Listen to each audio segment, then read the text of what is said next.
Hello everyone, welcome to today's slide. How are you all today? I hope you all are doing good and your preparation is also going well. আজকে রেসপিরেশনের এই third লেকচারে তোমাদের প্রত্যেককে স্বাগত জানাই। তোমরা যারা এর আগে লেকচার দুটো করোনি রেসপিরেশনের, তোমরা প্রথমে সেই দুটো লেকচার অ্যাটেন্ড করবে, তারপরে এই লেকচারটা করবে, তবেই তোমরা বুঝতে পারবে। আর একটা বিষয়, যারা লেকচারের পিডিএফ পাওনি, আমরা অত্যন্ত দুঃখিত যে ভিডিও ডেসক্রিপশনে আমরা টেলিগ্রাম লিঙ্কটা আমাদের অ্যাড করা হয়নি, তো সেটা আজকে অ্যাড হয়ে যাবে। তো তোমরা ভিডিও ডেসক্রিপশনে টেলিগ্রাম চ্যানেলের লিঙ্কটা পেয়ে যাবে, সেখান থেকে তোমরা আমাদের সমস্ত লেকচারের পিডিএফগুলো পেয়ে যাবে। Okay, so with that all being said, let's start today's video. Okay, so with full of energy আজকে লেকচারটা শুরু করা যাক। প্রথমেই আমরা দেখে নেব আজকে কী কী টপিক আমরা করব। তো প্রথমে আমাদের কাছে রয়েছে হোমওয়ার্ক ডিসকাশন, যেটা আমরা আগের লেকচারে আমাদের হোমওয়ার্ক ছিল সেটা নিয়ে আমরা আলোচনা করব প্রথমে। তারপরে স্ট্রাকচার অফ হিমোগ্লোবিন, তারপরে আমরা ট্রান্সপোর্ট অফ গ্যাস নিয়ে কথা বলবো। ওকে, এরপরে amount of oxygen and CO2 transportation by blood, তারপরে oxygen haemoglobin dissociation curve, nervous regulation of breathing, then chemical regulation of breathing, then hypoxia, oxygen toxicity, respiratory disorders, artificial breathing, and then lastly, question practice for today's lecture. Okay? ওকে, তো আমরা one by one আমাদের হোমওয়ার্কগুলো দেখে নেব। প্রথমে আমাদের কাছে যেটা রয়েছে সেটা হচ্ছে during exercise the work of breathing increases due to. Work of ব্রিদিংটা এক্সারসাইজের দরুন বেড়ে যায় কেন, কেন বেড়ে যায় সেটা আমরা দেখব। আমরা জানি যখন আমরা এক্সারসাইজ করি তখন আমাদের বডিতে এনার্জি নিডটা বেড়ে যায়। আমাদের বডিতে যদি এনার্জির নিড বা শক্তির প্রয়োজন যদি বেড়ে যায়, তাহলে আমাদের বডিতে রেসপিরেশন বেড়ে যাবে।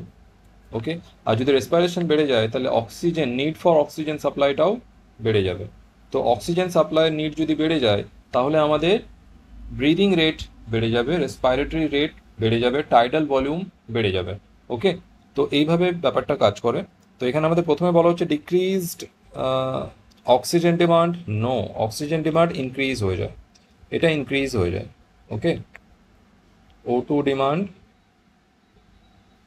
ইনক্রিজ।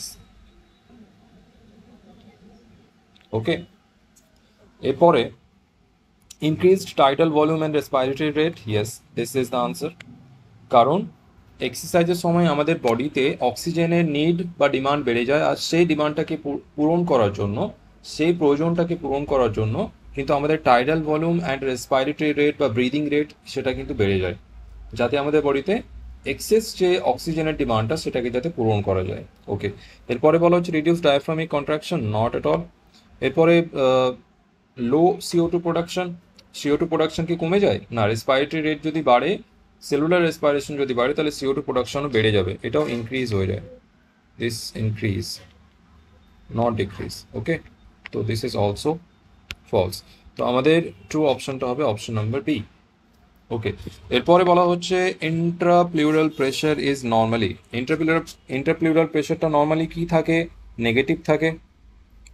ওকে, ইন্টারপ্লিউরাল প্রেশার সবসময় নেগেটিভ থাকে, equal to atmospheric pressure, not at all. Always positive, yes, না না না, অলওয়েজ পজিটিভ না, কখনোই পজিটিভ হয় না। ইন্টারপ্লিউরাল প্রেশার কখনো পজিটিভ হয় না। Negative relative to atmospheric pressure, yes, 0 during expiration. আমাদের আনসার হয়ে যাবে সি। নেক্সট আমরা দেখব।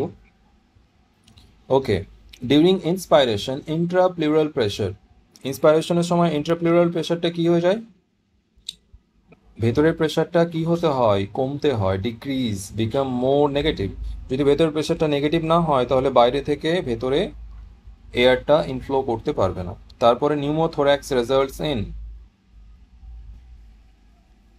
এটা মনে রাখবে যে ইকুয়াল, যখন বাইরের প্রেশার আর লাংসের প্রেশারটা ইকুয়াল হয়ে যায়, ওকে, ইকুয়াল প্রেশার যখন হয়ে যায় তখন কিন্তু লাংসটা কোল্যাপস করে যায়, ওকে, ডিউ টু সারফেস টেনশন। তো এটাকে নিউমোথোরাক্স বলা হয়। ওকে, দিস ইজ নিউমোথোরাক্স, তো এটা মনে রাখতে পারো। Okay, the partial pressure of oxygen is highest in, partial pressure অক্সিজেনের কোথায় হাইয়েস্ট থাকে? Pulmonary artery, systemic vein, alveoli tissue, সব থেকে বেশি অ্যালভিওলাই থাকে। কি দেখেছিলাম আমরা? অ্যালভিওলাইয়ের মধ্যে আমাদের ছিল 104 mmHg, তাই না? বাকি যেগুলো ছিল আমাদের সিস্টেমিক ভেইনে কত ছিল? 40 mmHg। এইখানেও পালমোনারি আর্টারি, এখানেও আমাদের ছিল 40 mmHg ফর অক্সিজেন। টিস্যুর মধ্যেও কিন্তু ছিল আমাদের 40 mmHg। সব থেকে বেশি কোথায়? Alveoli. Which of the following reflects the correct order of decreasing partial pressure of oxygen, PO2? Partial pressure of অক্সিজেনের ডিক্রিজিং অর্ডার কোনটা? ওকে, এখানে কি কি স্ট্রাকচার দেওয়া রয়েছে? অ্যালভিওলাই আছে, পালমোনারি ভেইনস রয়েছে, সিস্টেমিক আর্টারি রয়েছে, আর টিস্যু রয়েছে। ওকে, তো আমরা সাইডে লিখে নিই। ওকে, আমরা যদি এখানে দেখি অ্যালভিওলাইয়ের মধ্যে কত আছে? অ্যালভিওলাইয়ের মধ্যে থাকে আমাদের 104, পালমোনারি ভেইনসের মধ্যে থাকে আমাদের 95, সিস্টেমিক আর্টারির মধ্যেও আমাদের সেম থাকে 95, আর টিস্যুর মধ্যে থাকে আমাদের 40। তো আমরা এখানে দেখতে পাচ্ছি এটা কারেক্ট অপশন রয়েছে। এখানে গ্রেটার দেন দেওয়া রয়েছে, মানে এটাকে সমান বলতে পারো। যেহেতু এখানে সমান দেওয়া নেই, তো এটা আমাদের অপশনটা ট্রু ধরতে হবে। তো এখানে আমাদের এটা কারেক্ট হয়ে যাবে, ফার্স্ট অপশন। সেকেন্ড যদি তোমরা দেখো, তাহলে এখানে দেখতে পাবে যে টিস্যুর মধ্যে বেশি আছে অ্যালভিওলাইয়ের থেকে, তো এটা ভুল হয়ে যাবে, অ্যালভিওলাই বেশি থাকে। Pulmonary artery greater than alveoli, wrong. Systemic artery greater than alveoli, wrong. Okay, অ্যালভিওলাইয়ের থেকে বেশি কোনো স্ট্রাকচারে থাকবে না। অ্যালভিওলাইয়ের থেকে বেশি পার্শিয়াল প্রেশার অক্সিজেনে থাকবে কোথায়? কোথায় থাকবে? এয়ারের মধ্যে থাকবে কি? না, সেখানেও থাকবে না। তো সব থেকে বেশি অ্যালভিওলাইয়ের মধ্যেই থাকে। ওকে, এরপর বলা হচ্ছে আমাদের partial pressure of CO2 is highest in. কোথায় পার্শিয়াল প্রেশার অফ CO2 সব থেকে বেশি থাকে? এক এক করে আমরা দেখে নিই। ইন্সপায়ার্ড এয়ারের মধ্যে কত ছিল আমাদের? 40 mmHg। অ্যালভিওলাইয়ের মধ্যে কত ছিল আমাদের? 40 mmHg। এরপরে আমাদের এইখানে আসলে ইন্সপায়ার্ড এয়ারে এতটা থাকে না, ইন্সপায়ার্ড এয়ারে 0.3 থাকে, 0.3 mmHg মতো। ভেতরে এসে এটা বেশি হয়ে যায়। এরপর সিস্টেমিক ভেইনের মধ্যে আমাদের থাকে দিস ইজ 40 mmHg। এরপরে pulmonary vein, systemic vein, right?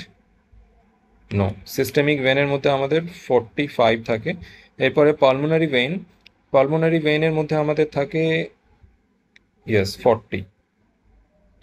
তো হাইয়েস্ট কোনটা হয়ে যাবে আমাদের? Systemic vein. এরপরে oxygen diffuses from alveoli into the blood due to. Alveoli থেকে ব্লাডের মধ্যে অক্সিজেন ডিফিউশনটা কী জন্য হয়? এর আগের দিন আমরা দেখেছিলাম যে এক্সচেঞ্জ অফ গ্যাসেস বা ডিফিউশন অফ গ্যাসেস মূলত কী কারণে হতো? Due to pressure difference from high pressure to low pressure, from high partial pressure to low partial pressure. এর মানে কি, যখন প্রেশারের একটা ডিফারেন্স থাকবে বা যে কোনো একটা ফিজিক্যাল কোয়ান্টিটির যদি ডিফারেন্স থাকে, তাহলে সেটাকে বলা হয় কিন্তু গ্রেডিয়েন্ট। সেটাই কি বলা হয়? গ্রেডিয়েন্ট। তো এখানে কি চেঞ্জ হচ্ছে? প্রেশার চেঞ্জ হচ্ছে, তাই এখানে এটাকে বলা হবে প্রেশার গ্রেডিয়েন্ট।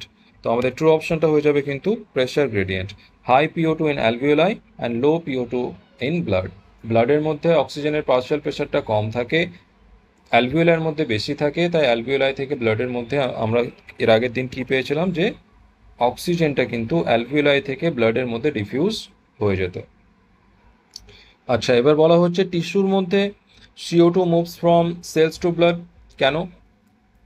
টিস্যুর মধ্যে সেল থেকে ব্লাডের মধ্যে কেন আসে? কারণ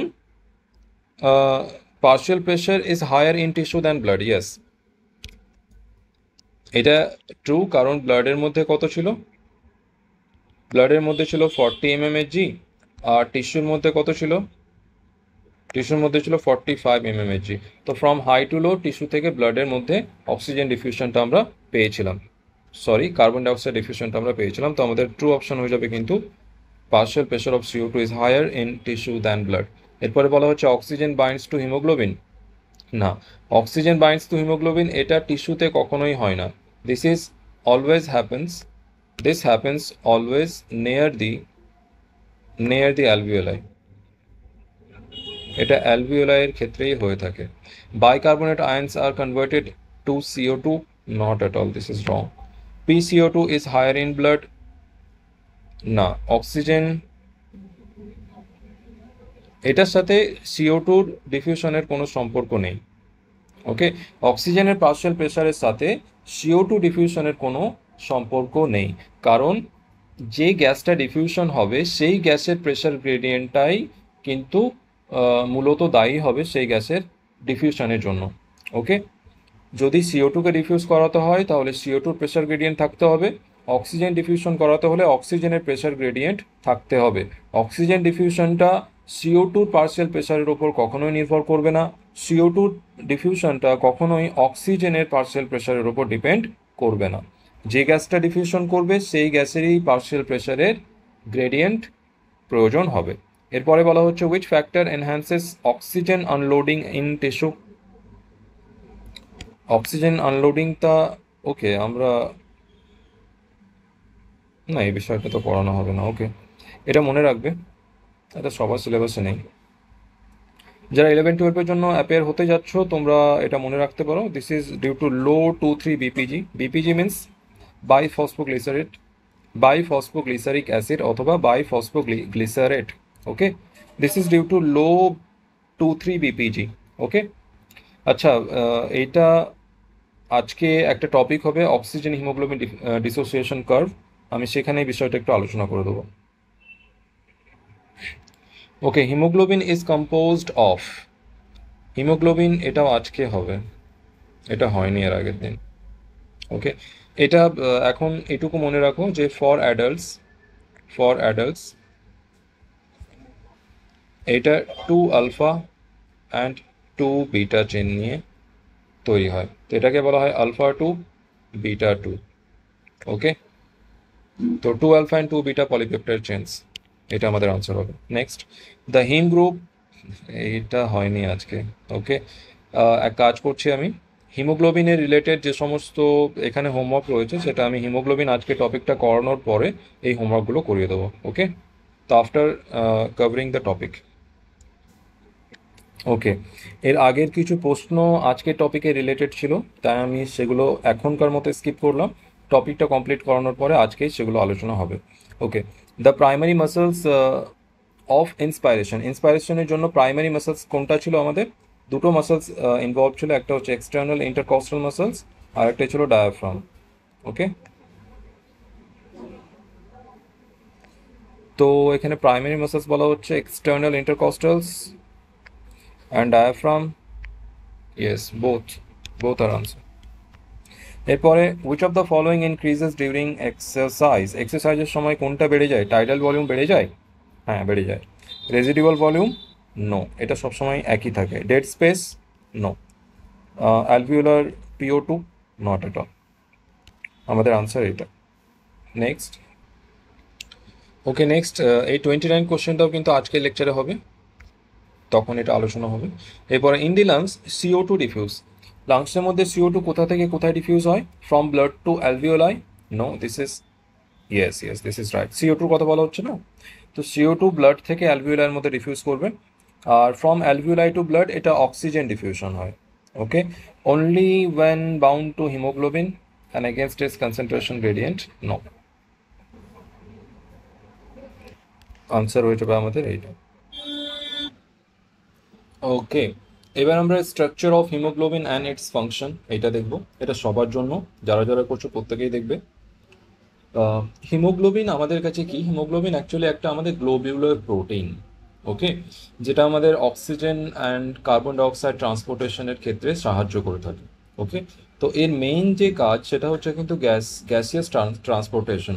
আমাদের অক্সিজেন অ্যান্ড কার্বন ডাইঅক্সাইডের যে ট্রান্সপোর্টেশন বা পরিবহন, গ্যাসের পরিবহনের ক্ষেত্রে এটা আমাদের শরীরের মধ্যে সেটা সাহায্য করে থাকে। ওকে, তো haemoglobin is a globular protein, this is a globular protein found in our red blood cell. এটা আমাদের কিন্তু RBCর মধ্যে পাওয়া যায়, যেটা আমাদের রেড ব্লাড সেল। আর এইটা কিন্তু আমাদের binds and transport oxygen and carbon dioxide. এইটা অক্সিজেন অ্যান্ড কার্বন ডাইঅক্সাইডের সাথে বাইন্ড করে, অক্সিজেনের সাথে বাইন্ড করে অক্সিহিমোগ্লোবিন তৈরি করে, কার্বন ডাই অক্সাইডের সাথে বাইন্ড করে কার্বামিনো হিমোগ্লোবিন তৈরি করে, আর এর মাধ্যমে কিন্তু এটা আমাদের বডিতে অক্সিজেন আর কার্বন ডাই অক্সাইডকে ট্রান্সপোর্টেশনে সাহায্য করে। ওকে, এইবার আমরা হিমোগ্লোবিনের যদি টাইপ দেখি বা স্ট্রাকচারটা দেখি, তাহলে এটা কিন্তু দুটো পার্ট নিয়ে তৈরি। এটার মধ্যে দুটো পার্ট রয়েছে, একটা হচ্ছে হিম পার্ট আর একটা হচ্ছে গ্লোবিউলিন পার্ট। ওকে, হিম হিম পার্টটা হচ্ছে একটা আমাদের পিগমেন্ট, আর গ্লোবিউলিন পার্ট যেটা সেটা হচ্ছে আমাদের প্রোটিন পার্ট, বা সেটা আমাদের পেপটাইড চেইন নিয়ে গঠিত। ওকে, সেখানে আমাদের পেপটাইড চেইনস রয়েছে। পেপটাইড দিয়েই কিন্তু আমাদের প্রোটিন তৈরি হয়, প্রোটিনকে পলিপেপটাইড চেইন বলা হয়। তো আমাদের কাছে রয়েছে 4টা পেপটাইড আর একটা 4টা হিম সাব ইউনিট। ওকে, তো সেই বিষয়টা আমরা এবার 1 বাই 1 দেখব। তো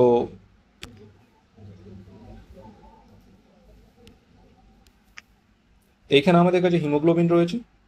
ওকে, এবার হিমোগ্লোবিনের যদি আমরা পার্টসটা দেখি, তাহলে প্রথমে আমাদের কাছে রয়েছে পলিপেপটাইড চেইন, এরপরে আমাদের কাছে রয়েছে হিম গ্রুপস। ওকে, এই হিম গ্রুপটা কিন্তু আমাদের 4টা সাব ইউনিট নিয়ে তৈরি, হ্যাজ 4 সাব ইউনিটস। এই 4টা হিম সাব ইউনিট রয়েছে আর 4টা পলিপেপটাইড চেইন রয়েছে। এক একটা পলিপেপটাইড চেইন এক একটা সাব ইউনিট অফ হিমের সাথে যুক্ত থাকে। ওকে, সেই স্ট্রাকচারটা আমরা কিন্তু ডিটেলসে দেখব, আমরা শুধু এখানে একটা আউটলাইন দেখছি। এইখানে ইচ সাব ইউনিট কন্টেইনস হিম প্রস্থেটিক গ্রুপ। হিমটা হচ্ছে একটা প্রস্থেটিক গ্রুপ। ওকে, এই প্রস্থেটিক গ্রুপের সাথে কিন্তু এই পেপটাইড চেইনটা কিন্তু আমাদের যুক্ত থাকে। আর এই যে প্রস্থেটিক গ্রুপ যেটা আমাদের হিম গ্রুপ, এইখানে কিন্তু এর সেন্টারে কিন্তু একটা আয়রন কোর থাকে। ওকে, আয়রন প্রেজেন্ট থাকে, যে আয়রনটা +2 অক্সিডেশন স্টেটে এক্সিস্ট করে। এটা কিন্তু +2 অক্সিডেশন স্টেটে সেখানে থাকে। ওকে, এরপরে the iron binds to oxygen reversibly. এই যে আয়রন, এটাই কিন্তু অক্সিজেনের সাথে বাইন্ড করে, আর অক্সিজেনের সাথে বাইন্ড করে রিভার্সিবলি মানে এইটা বাইন্ড করতে পারে, আবার বাইন্ডিংটা ব্রেকও করতে পারে। যুক্ত হয় ভেঙে যায়, যুক্ত হয় ভেঙে যায়, যুক্ত হয় ভেঙে যায়, এইভাবে একটা হিমোগ্লোবিন কিন্তু অনেকবার ইউজ হয়। তো এই আয়রনটা কিন্তু আমাদের অক্সিজেনের সাথে রিভার্সিবলি বাইন্ড করে, মানে সেটা বাইন্ডিং হয়।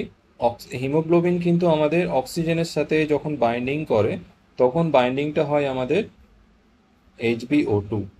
ওকে, এই বাইন্ডিংটা কিন্তু রিভার্সিবলি হয়, এটা আবার ভেঙে গিয়ে হিমোগ্লোবিন প্লাস অক্সিজেন তৈরি করে। মানে এটা কিন্তু ইররিভার্সিবল রিয়াকশন হয় না, এটা রিভার্সিবল রিয়াকশন হয়। আর এইখানে বাইন্ডিংটাও রিভার্সিবল হয়, মানে বাইন্ড হতে পারে আবার আনবাইন্ড হতে পারে। ওকে, এরপর আমরা পেপটাইড চেন দেখব, যেটা হচ্ছে আমাদের পলিপেপটাইড চেন। এটা 4টা পেপটাইড চেন থাকে এখানে। তো it has 4 polypeptide chain, this is polypeptide, it has 4 polypeptide chains. এইখানে আমাদের অ্যাডাল্টসের মধ্যে যদি আমরা দেখি, তাহলে এখানে দুটো আলফা আর দুটো বিটা পলিপেপটাইড চেইন থাকে। ওকে, এর মধ্যে আমাদের দুটো আলফা আর দুটো বিটা পলিপেপটাইড চেইন থাকে। আর এর যে ফর্মুলা, এটাকে রিপ্রেজেন্টেশন বলা হয়। এই রিপ্রেজেন্টেশনটা কিন্তু α2 অ্যান্ড β2 এই হিসেবে দেখানো হয়, α2 অ্যান্ড β2। এবার আমরা যদি ইনফ্যান্টসদের কথা বলি, যারা বেবি ইনফ্যান্টসদের ক্ষেত্রে কিন্তু এটা বিটা চেনটা থাকে না, তাদের ক্ষেত্রে গামা চেন থাকে। ওকে, তো ওখানে কিন্তু α2 গামা2 হয়ে যাবে। তো সেখানে দুটো আলফা চেন আর দুটো গামা চেন থাকে। তো ইনফিটাস যখন গর্ভাবস্থায় থাকে শিশু, তখন সেই ক্ষেত্রে কিন্তু দুটো আলফা চেন আর দুটো গামা চেন থাকে। দিস ইজ ইম্পর্টেন্ট, যে এখানে কিন্তু বিটা চেন থাকে না। ইনফ্যান্টস অর ইনফিটাস কিন্তু গামা চেইন কিন্তু এই ক্ষেত্রে থাকে না। ওকে, এইবার আমরা দেখব যে হিমোগ্লোবিন যখন অক্সিজেন অ্যান্ড কার্বন ডাই অক্সাইডের সাথে বাইন্ডিং করে, তখন সেই বাইন্ডিংটা কীরকম হয়। এখানে তোমাদের যাদের এনজাইম সম্বন্ধে ধারণা থাকে, এনজাইম যখন কোনো সাবস্ট্রেটের সাথে যুক্ত হয়, তখন সেখানে সেটা কোঅপারেটিভও হতে পারে বা সেটা কম্পিটিটিভও হতে পারে।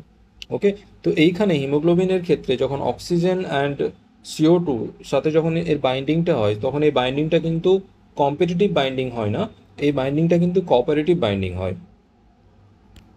তো সেটাই আমরা এখানে দেখব যে হিমোগ্লোবিনের ক্ষেত্রে যখন অক্সিজেন আর CO2 সাথে যখন বাইন্ডিং হয় তখন সেই বাইন্ডিংটা কিন্তু কোঅপারেটিভ বাইন্ডিং হয়, আর এই কোঅপারেটিভ বাইন্ডিংয়ের মাধ্যমে কিন্তু এফিশিয়েন্ট অক্সিজেন সাপ্লাই আর রিলিজটা যাতে হতে পারে সেজন্য কিন্তু এই কোঅপারেটিভ বাইন্ডিংটা হয়ে থাকে। আর এই হিমোগ্লোবিনের যে স্ট্রাকচার সেটা হচ্ছে একটা quaternary structure. Okay, this is a quaternary structure. এই কোয়াটারনারি স্ট্রাকচারটা কীরকম দেখতে হয় সেটা আমরা পরবর্তীতে বুঝবো, কিছুক্ষণ পরেই সেটা আমরা দেখব। এখন যদি একটু বলতে চাই তাহলে নর্মাল যদি প্রোটিনের কথা বলি, প্রোটিনের আসলে 4টা স্ট্রাকচার থাকে। একটা প্রাইমারি স্ট্রাকচার, সেকেন্ডারি স্ট্রাকচার, তারপরে টারশিয়ারি স্ট্রাকচার, তারপরে কোয়াটারনারি স্ট্রাকচার। ওকে, তো এরকম বিভিন্ন ধরনের স্ট্রাকচার হয়ে থাকে প্রোটিনের ক্ষেত্রে। তো হিমোগ্লোবিন হচ্ছে একটা আমাদের কোয়াটারনারি স্ট্রাকচার। ওকে, এরপরে আমরা যদি এর ফাংশনের কথা বলি তাহলে আমাদের কাছে কি কি ফাংশন রয়েছে? অক্সিজেন ট্রান্সপোর্ট করা, CO2 ট্রান্সপোর্ট করা, এই দুটোই হচ্ছে মেন ফাংশন। তো প্রথমে আমরা দেখব oxygen transportation. Binds oxygen in the lungs, লাংসের মধ্যে কিন্তু অক্সিজেনটা বাইন্ড করে। হাই অ্যাফিনিটি, লাংসের মধ্যে অক্সিজেনের জন্য হাই অ্যাফিনিটি থাকে কারণ সেখানে পার্শিয়াল প্রেশার অক্সিজেনের বেশি থাকে। এরপরে রিলিজ ইট ইন টিস্যুস, টিস্যুর মধ্যে এটাকে রিলিজ করে ফেলে, লো অ্যাফিনিটি থাকে। আর এইখানে অ্যাফিনিটিটাকে কে কম করে দেয়? অ্যাফিনিটিকে কে কম করে দেয়? এই কম করে টিস্যুর মধ্যে একটা স্পেশাল মলিকিউল থাকে যেটাকে বলা হয় 2,4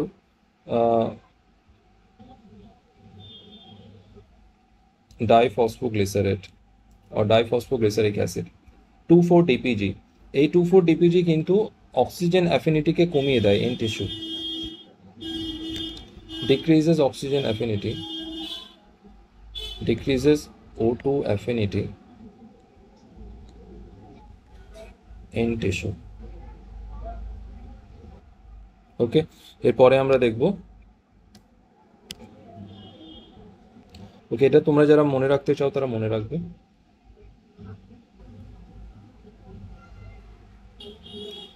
ওকে, এইবার কোঅপারেটিভ বাইন্ডিংটা কি জন্য হয়? Cooperative binding ensures efficient loading and unloading of oxygen. অক্সিজেনের efficient loading and unloading, loading মানে বাইন্ডিং, আনলোডিং মানে আনবাইন্ডিং। এই যে বাইন্ডিং আর ব্রেকিং বা লোডিং আনলোডিং এই প্রসেসটা যাতে এফিশিয়েন্ট হয় সেজন্য কিন্তু কোঅপারেটিভ বাইন্ডিংটা হয়ে থাকে। এরপরে কার্বন ডাইঅক্সাইডের ট্রান্সপোর্টেশনের কথা যদি আমরা বলি তাহলে কার্বন ডাইঅক্সাইডকে টিস্যু থেকে আবার পুনরায় লাংসে ফিরিয়ে নিয়ে আসা, এটা হচ্ছে কিন্তু আমাদের হিমোগ্লোবিনের কাজ। টিস্যু থেকে পুনরায় লাংসে ফিরিয়ে নিয়ে আসে, টিস্যু থেকে সংগ্রহ করবে আর লাংসে পুনরায় ফিরিয়ে নিয়ে আসবে। ওকে, টিস্যু থেকে সংগ্রহ করবে আর লাংসে ফিরিয়ে নিয়ে আসবে, এটা হচ্ছে হিমোগ্লোবিনের কাজ। তো আমরা মূল যে কাজগুলো দেখলাম সেটা হচ্ছে অক্সিজেন অ্যান্ড CO2কে ট্রান্সপোর্ট করানো, বাইন্ডিং প্রসেসটা হচ্ছে কোঅপারেটিভ বাইন্ডিং যাতে করে এফিশিয়েন্ট লোডিং অ্যান্ড আনলোডিংটা হতে পারে। আর অক্সিজেনের ক্ষেত্রে যদি আমরা বলি তাহলে হাই অ্যাফিনিটি থাকে লাংসের কাছে, লো অ্যাফিনিটি থাকে টিস্যুর কাছে। কার্বন ডাইঅক্সাইডের কথা যদি আমরা বলি তাহলে হাই অ্যাফিনিটি থাকে টিস্যুর কাছে, লো অ্যাফিনিটি থাকে আমাদের CO2 অ্যালভিওলায়ের কাছে। আর এই অ্যাফিনিটিগুলো কিভাবে চেঞ্জ হয় সেটা আমরা অক্সিজেন হিমোগ্লোবিন ডিসোসিয়েশন কার্ভের ক্ষেত্রে সেখানে আমরা বুঝবো। সেখানে বিভিন্ন ফ্যাক্টর কিন্তু হিমোগ্লোবিনের যে binding affinity with oxygen and CO2 সেটাকে কিন্তু ভ্যারি করে, তো সেটা আমরা সেখানে বুঝবো। এরপরে হিমোগ্লোবিনের আর একটা কাজ রয়েছে সেটা হচ্ছে কিন্তু দ্যাট অ্যাক্টস অ্যাজ বাফার, সেটা কিন্তু একটা বাফার হিসেবে কাজ করে। বাফার মানে এমন একটা সলিউশন যার পিএইচটা কিন্তু ফিক্স থাকে, ওর পিএইচটা কিন্তু ফিক্স থাকবে, পিএইচ বাড়বে না বা কমবে না। তো যে ফ্লুইড বা যে লিকুইডের পিএইচটা বাড়ে না তাকে কিন্তু বাফার বলা হয়। এখানে হিমোগ্লোবিন কিন্তু আমাদের ব্লাডটা বাফার হিসেবে কাজ করে, সেখানে ব্লাডকে বাফার হিসেবে কাজ করার জন্য যে হেল্প করে সে হচ্ছে কিন্তু আমাদের হিমোগ্লোবিন। তো haemoglobin helps blood to act as a buffer. Okay, তো সে বিষয়টা আমরা দেখব। তো বাফার ফর ব্লাড পিএইচ, ব্লাডকে বাফার হিসেবে কাজ করতে সাহায্য কে করে? Haemoglobin. Binds and release with H+ ion, এইটা আমরা বুঝবো যখন আমরা কার্বন ডাইঅক্সাইডের ট্রান্সপোর্টেশনের ক্ষেত্রে কার্বন ডাইঅক্সাইডের loading and unloading with haemoglobin সেই বিষয়টা আমরা যখন দেখব তখন আমরা বুঝতে পারবো যে সেখানে H+ আয়নটা কোথা থেকে আসছে আর সেখানে H+টা কীভাবে হিমোগ্লোবিনের সাথে বাইন্ড করে, আর হিমোগ্লোবিন সেখানে ব্লাডের পিএইচটাকে মেনটেন করে ফেলে আর ব্লাডের পিএইচটাকে মেনটেন করে ফেলে, আর ব্লাডের পিএইচটাকে বাড়তে দেয় না বা কমতে দেয় না, আর সেখানে ব্লাডকে একটা বাফার সলিউশন হিসেবে কাজ করায়। তো আমরা সেখানে সেটা বিষয়টা বুঝবো। তো এখানে আমরা দেখতে পাচ্ছি যে binds and release H plus ions and helps maintaining the blood pH. Okay, ব্লাডের যে পিএইচটা সেটাকে কনস্ট্যান্ট রাখতে সাহায্য করে কে? হিমোগ্লোবিন। ওকে, নেক্সট আমরা হিমোগ্লোবিন, একটা হিমোগ্লোবিন কটা অক্সিজেন আর কটা কার্বন ডাইঅক্সাইডের সাথে বাইন্ড হয় সে বিষয়টা জানবো। এটা অত্যন্ত গুরুত্বপূর্ণ, এটা সবার জন্য অত্যন্ত গুরুত্বপূর্ণ, যে কোনো কম্পিটিটিভ এক্সামে কিন্তু এটা আসে, সেটা নিট হতে পারে, এসএলএসটি হতে পারে, সেটা সবার জন্য ইম্পর্টেন্ট। তো এখানে one haemoglobin molecule binds with maximum of 4 oxygen molecule. একটা হিমোগ্লোবিন কিন্তু 4টা অক্সিজেনের সাথে যুক্ত হতে পারে, আর একই রকমভাবে 4টা কার্বন ডাইঅক্সাইডের সাথে যুক্ত হতে পারে। তো একটা হিমোগ্লোবিন কিন্তু 4টা অক্সিজেনের সাথে যুক্ত হতে পারে আর 4টা কার্বন ডাইঅক্সাইডের সাথে যুক্ত হতে পারে, কিন্তু একই সাথে একটা হিমোগ্লোবিন কিন্তু অক্সিজেন আর কার্বন ডাইঅক্সাইডের সাথে বাইন্ডিং করতে পারে না। হয় সে কার্বন ডাইঅক্সাইডের সাথে বাইন্ডিং করবে অথবা সে অক্সিজেনের সাথে বাইন্ডিং করবে, একই সাথে দুই মলিকিউলের সাথে কিন্তু বাইন্ডিং করতে পারবে না। ওকে, অক্সিজেনের সাথে বাইন্ডিং করলে চারটে মলিকিউল অফ অক্সিজেনের সাথে বাইন্ডিং করবে। ওকে, অক্সিজেনের 4টে অণুর সাথে তার বাইন্ডিং হবে, আর কার্বন ডাইঅক্সাইডের 4টে মলিকিউলের সাথে তার বাইন্ডিং হবে। ওকে, এইবার আমরা যদি এই হিমোগ্লোবিনের একটা সিম্পল ডায়াগ্রাম বা একটা সিম্পল ফিগার আমরা দেখতে চাই, যেখান থেকে আমরা একটা বুঝতে পারবো যে এর কি কি পার্টস রয়েছে, কিভাবে কানেক্ট থাকে। তো প্রথমে আমরা সে হিমোগ্লোবিনের একটা সিম্পল ডায়াগ্রাম দেখব, তারপরে তার অ্যাকচুয়াল ডায়াগ্রামটা আমরা দেখব। ওকে, তো প্রথমে আমরা এখানে দেখতে পাচ্ছি এইটা হিমোগ্লোবিনের একটা সিম্পল রিপ্রেজেন্টেশন। এইখানে আমরা দেখতে পাচ্ছি যে উপরের দিকে যে আমাদের অরেঞ্জ কালারের যে 4টা সার্কেল রয়েছে, এই সার্কেলটা ডিনোট করছে আমাদের হিম গ্রুপকে। Okay, these are the prosthetic group, haem group. এইখানে আমরা দেখতে পাচ্ছি যে এই গ্রুপের সেন্টার পজিশনে বা কোরে রয়েছে আয়রন। তো ইট হ্যাজ আয়রন সেন্টার, যেটা +2 অক্সিডেশন স্টেটে রয়েছে, আমরা প্রত্যেকে দেখতে পাচ্ছি। ওকে, তো এই যে সার্কেলটা, এইটা কিন্তু হচ্ছে আমাদের প্রস্থেটিক গ্রুপ বা হিম গ্রুপ। তো আমাদের এটা কিন্তু একটাই মলিকিউল, এটা একটাই molecule, one molecule of haemoglobin. এইখানে আমরা দেখতে পাচ্ছি 4টা সাব ইউনিট রয়েছে হিম গ্রুপের, তো 4 sub unit of him group. এরপরে আমরা দেখতে পাচ্ছি এই হিম গ্রুপগুলোর সাথে একটা একটা করে কিন্তু চেইন জুড়ে রয়েছে, আর এই চেইনগুলোকে কিন্তু বলা হয় পলিপেপটাইড চেইন। আর এই পলিপেপটাইড চেইন আমরা কি দেখেছিলাম যে in case of adults polypeptide chain কিন্তু দুটো আমাদের আলফা আর দুটো বিটা চেইন ছিল। তো আমরা এখানে দেখতে পাচ্ছি যে একটা দুটো আলফা চেন আর একটা দুটো বিটা চেন। তো আমাদের টোটাল 4টা পলিপেপটাইড চেইন রয়েছে, দুটো আলফা আর দুটো বিটা, আর এই এক একটা চেইন এক একটা হিম গ্রুপের সাথে কিন্তু যুক্ত থাকে। ওকে, এইবার আমরা স্ট্রাকচারের ক্ষেত্রে আর একটা পড়েছিলাম যে দেখো, নর্মাল প্রোটিনের ক্ষেত্রে কিন্তু যে স্ট্রাকচার আমি বলেছিলাম 4টা স্ট্রাকচার থাকে। তো প্রথমে যে প্রাইমারি স্ট্রাকচারটা, সেই প্রাইমারি স্ট্রাকচারটা কিন্তু হয় এরকম স্ট্রেট চেইন। তো এখানে আমরা দেখতে পাচ্ছি যে চেইনটা কিন্তু এরকম স্পাইরাল রয়েছে, বা স্ট্রেটই বলা যায় এটাকে, লিনিয়ার চেইন। ওকে, তো এই লিনিয়ার চেইন কিন্তু কখনোই কোয়াটারনারি স্ট্রাকচার হতে পারে না। তো হিমোগ্লোবিন কিন্তু একটা কোয়াটারনারি স্ট্রাকচার, তাই এখানে এই যে পলিপেপটাইড চেইন এটা কিন্তু এই অবস্থায় থাকে না। এটা একটা সিম্পল রিপ্রেজেন্টেশনটা দেখানোর জন্য কিন্তু এখানে এটা দেখানো হয়েছে, কিন্তু অ্যাকচুয়াল যে স্ট্রাকচারে হিমোগ্লোবিনটা এক্সিস্ট করে সেটা এবার আমরা দেখব। এইটা হচ্ছে হিমোগ্লোবিনের অ্যাকচুয়াল স্ট্রাকচার।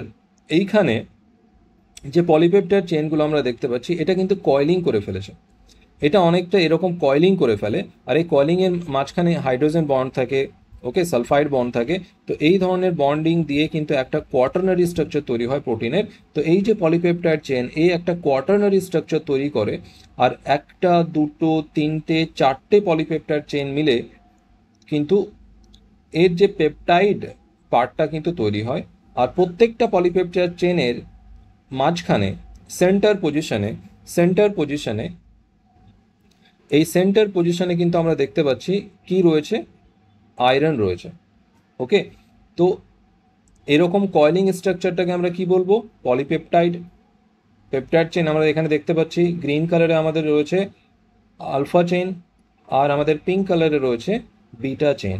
ওকে, আর প্রত্যেকটা চেনের ভেতরে কি রয়েছে, হিম নামের প্রস্থেটিক গ্রুপ, আর এই প্রস্থেটিক গ্রুপের সেন্টারে কে রয়েছে, আয়রন, আর আয়রনটা কি এখানে এলিমেন্টাল স্টেজে থাকে? না, এটা কিন্তু এইখানে আয়নিক অবস্থায় থাকে, আর সেটা কিন্তু +2 অক্সিডেশন স্টেটে কিন্তু সেটা এক্সিস্ট করে। ওকে, এইবার এইটা কিভাবে অক্সিজেন অ্যান্ড কার্বন ডাই অক্সাইডের সাথে বাইন্ড করে আমরা সেই প্রসেসটা এবার একটু বুঝবো। ওকে, একই রকমভাবে আমরা একটু আগে যেমন হিমোগ্লোবিনের একটা সিম্পল রিপ্রেজেন্টেশন দেখলাম যেটা আমাদের বোঝার ক্ষেত্রে সুবিধের ছিল, তারপরে আমরা অ্যাকচুয়াল স্ট্রাকচারটা দেখলাম। তো আমরা এখানে অক্সিজেন অ্যান্ড CO2 যে বাইন্ডিং প্রসেসটা, সেটা আমরা প্রথমে সেই সিম্পল যে রিপ্রেজেন্টেশন বা যে সিম্পল ডায়াগ্রাম ছিল সেখানে কিভাবে যুক্ত হয়, তারপরে অ্যাকচুয়াল যে আমাদের হিমোগ্লোবিনের স্ট্রাকচার, সেই স্ট্রাকচারে কোয়াটারনারি স্ট্রাকচারে কিভাবে কানেক্ট হয় বা যুক্ত হয়, বাইন্ডিং হয়, সেই প্রসেসটা আমরা দেখব। প্রথমে আমরা দেখব যে নর্মাল যে সিম্পল ডায়াগ্রাম, সিম্পল রিপ্রেজেন্টেশন ছিল হিমোগ্লোবিনের, সেখানে কিভাবে কানেক্ট হয় বা বাইন্ডিং হয়। তো আমাদের কাছে এইখানে একটা সিম্পল রিপ্রেজেন্টেশন রয়েছে, এখানে আমরা দেখতে পাচ্ছি যে আমরা প্রথমে অক্সিজেন বাইন্ডিংটা আমরা দেখতে পাচ্ছি এখানে। ওকে, তো এইখানে আমরা দেখতে পাচ্ছি যে এই অক্সিজেনটা কিন্তু আমাদের এই হিম গ্রুপের সাথে যুক্ত রয়েছে, আর এই হিম গ্রুপের মধ্যেও কিন্তু এটা মূলত আয়রনের সাথে যুক্ত থাকে। এটা কার সাথে যুক্ত থাকে? এটা আয়রনের সাথে যুক্ত থাকে। তো এইটা আয়রনের সাথে যুক্ত থাকে, ভেতরে আয়রন কোরের সাথে যুক্ত থাকে। ওকে, বাইন্ডিংটা কার সাথে হয়? আয়রনের সাথে হয়, Fe2+। ওকে, এইবার এই যে হিমোগ্লোবিন যখন অক্সিজেনের সাথে বাইন্ডিং হয়, তখন এই বাইন্ডিংটা কিন্তু যেমন Hb+O2, এইখানে HbO2, এটা তৈরি করছে অক্সি হিমোগ্লোবিন। এইবার এইখানে হিমোগ্লোবিনের মধ্যে সেটা একটা ডিফারেন্ট স্লাইডে বোঝাবো আমি। ঠিক আছে, সে বিষয়টা আমি একটু ডিফারেন্ট স্লাইডে বোঝাচ্ছি, নইলে এখানে যে আমাদের মূল বিষয় সেখান থেকে কিন্তু আমরা সরে যাব। ওকে, তো এইখানে আমরা দেখতে পাচ্ছি যে এই যে এটা আমরা আমাদের হিমোগ্লোবিন আমরা দেখতে পাচ্ছি, এখানে উপরে দেখতে পাচ্ছি আমাদের হিম যে প্রস্থেটিক গ্রুপ, তার নিচে রয়েছে আমাদের 4টে পেপটাইড চেইন। ওকে, এইখানে অক্সিজেন যে বাইন্ডিং হয়, এক একটা সাব ইউনিটের সাথে কিন্তু একটা একটা করে অক্সিজেন বাইন্ডিং হবে, একটা সাব ইউনিটের সাথে একটা অক্সিজেন বাইন্ডিং হবে, one subunit of haem prosthetic group, আর ওর ভেতরে একটা আয়রন কোর রয়েছে। তো একটা একটা আয়রনের সাথে বা এক একটা হিম সাব ইউনিটের সাথে কিন্তু একটা একটা করে অক্সিজেন বাইন্ডিং হবে। তো একটা হিমোগ্লোবিনে 4টা সাব ইউনিট থাকে, তো 4টা সাব ইউনিট 4টে অক্সিজেন মলিকিউলের সাথে কিন্তু বাইন্ডিং হবে। তো এখানে আমরা দেখতে পাচ্ছি one haemoglobin binds with 4 molecule of oxygen. একটা হিমোগ্লোবিন মলিকিউল 4টে অক্সিজেন মলিকিউলের সাথে কিন্তু বাইন্ডিং করে। একটা হিমোগ্লোবিন মলিকিউল 4টে অক্সিজেন মলিকিউলের সাথে বাইন্ডিং করে। এক একটা অক্সিজেন মলিকিউল একটা একটা সাব ইউনিটের সাথে কিন্তু যুক্ত হবে। একই রকমভাবে কার্বন ডাইঅক্সাইডের ক্ষেত্রে যদি আমরা দেখি, তো কার্বন ডাইঅক্সাইডের ক্ষেত্রেও কিন্তু একটা হিমোগ্লোবিন মলিকিউল 4টে কার্বন ডাইঅক্সাইড মলিকিউলের সাথে বাইন্ডিং করবে, কিন্তু কার্বন ডাইঅক্সাইড কিন্তু সরাসরি আয়রনের সাথে কিন্তু বাইন্ডিং করে না, আয়রনের সাথে যুক্ত হয় না। সেখানে কার্বন ডাইঅক্সাইডের যে বাইন্ডিং সাইট সেটা হচ্ছে কিন্তু অ্যামোনিয়া, NH2, অ্যামোনিয়ার সাথে কিন্তু সেখানে সে বাইন্ডিংটা করে থাকে। ওকে, আর সেই অ্যামোনিয়াটা কিন্তু বাইন্ডিং করে বা জুড়ে থাকে কিন্তু আমাদের আয়রন কোরের সাথে। তো সেটা আমরা দেখব।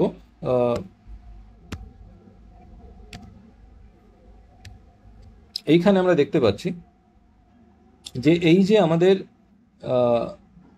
স্ট্রাকচারটা দেখতে পাচ্ছি এখানে, এখানে হিম গ্রুপের সাথে আয়রনের সাথে কে কে কে যুক্ত আছে? প্রথমে অ্যামোনিয়া যুক্ত আছে, NH2। ওকে, এইবার এখানে এই অ্যামোনিয়ার সাথে আবার কে যুক্ত রয়েছে? এখানে দেখতে পাচ্ছি আমরা কার্বন ডাইঅক্সাইড। তো কার্বন ডাইঅক্সাইডের যে বাইন্ডিং সাইট সেটা হচ্ছে কিন্তু NH2, আর NH2 কার সাথে যুক্ত থাকে? আয়রন কোরের সাথে। তো এক একটা সাব ইউনিটের সাথে কিন্তু ইনডাইরেক্টলি এক একটা আমাদের CO2 যুক্ত রয়েছে, এক একটা CO2 যুক্ত রয়েছে। ওকে, তো আমরা কি দেখতে পাচ্ছি? একটা হিমোগ্লোবিন মলিকিউলের সাথে 4টা কার্বন ডাইঅক্সাইড মলিকিউল যুক্ত রয়েছে। ওকে, তো এই স্টেটমেন্টটা আমরা লিখে নিই। তো এখানে আমরা দেখতে পাচ্ছি one haemoglobin molecule can carry 4 CO2 molecule. একই রকমভাবে আমরা অক্সিজেনের ক্ষেত্রে লিখতে পারবো যে one haemoglobin molecule carry 4 oxygen molecule. Okay, okay, এবার আমরা এই যে বাইন্ডিং প্রসেসটা আমরা দেখলাম অক্সিজেন অ্যান্ড CO2 ক্ষেত্রে, এটা কিন্তু আমরা এবার যে অ্যাকচুয়াল স্ট্রাকচার সেখানে কিভাবে বাইন্ডিংটা হয় আমরা সেটা একবার দেখব।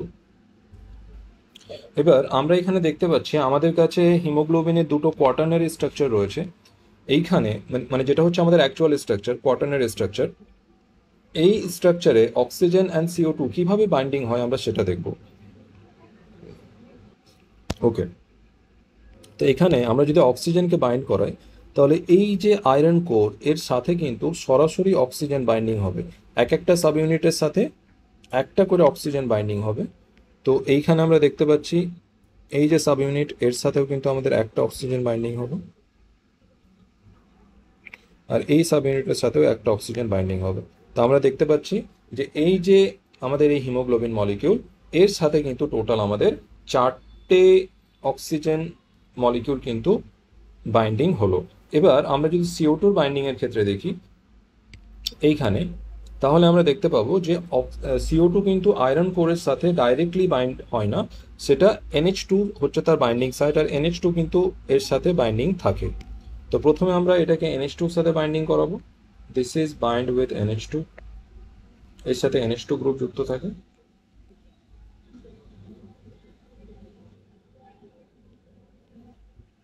NH2,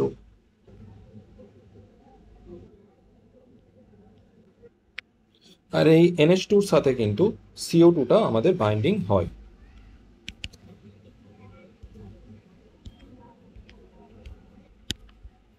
এর সাথে আমাদের কে বাইন্ডিং হয়ে যাবে? CO2। এখানে আমাদের কে বাইন্ডিং হয়ে যাবে? CO2। এইখানে আমাদের বাইন্ডিং কে হবে? CO2। অ্যান্ড সিমিলারলি এখানেও আমাদের CO2 বাইন্ডিং হবে। তো আমরা দেখতে পাচ্ছি এখানে টোটাল 1 2 3 অ্যান্ড 4 CO2 মলিকিউল কিন্তু একটা হিমোগ্লোবিনের সাথে কিন্তু বাইন্ডিং হলো।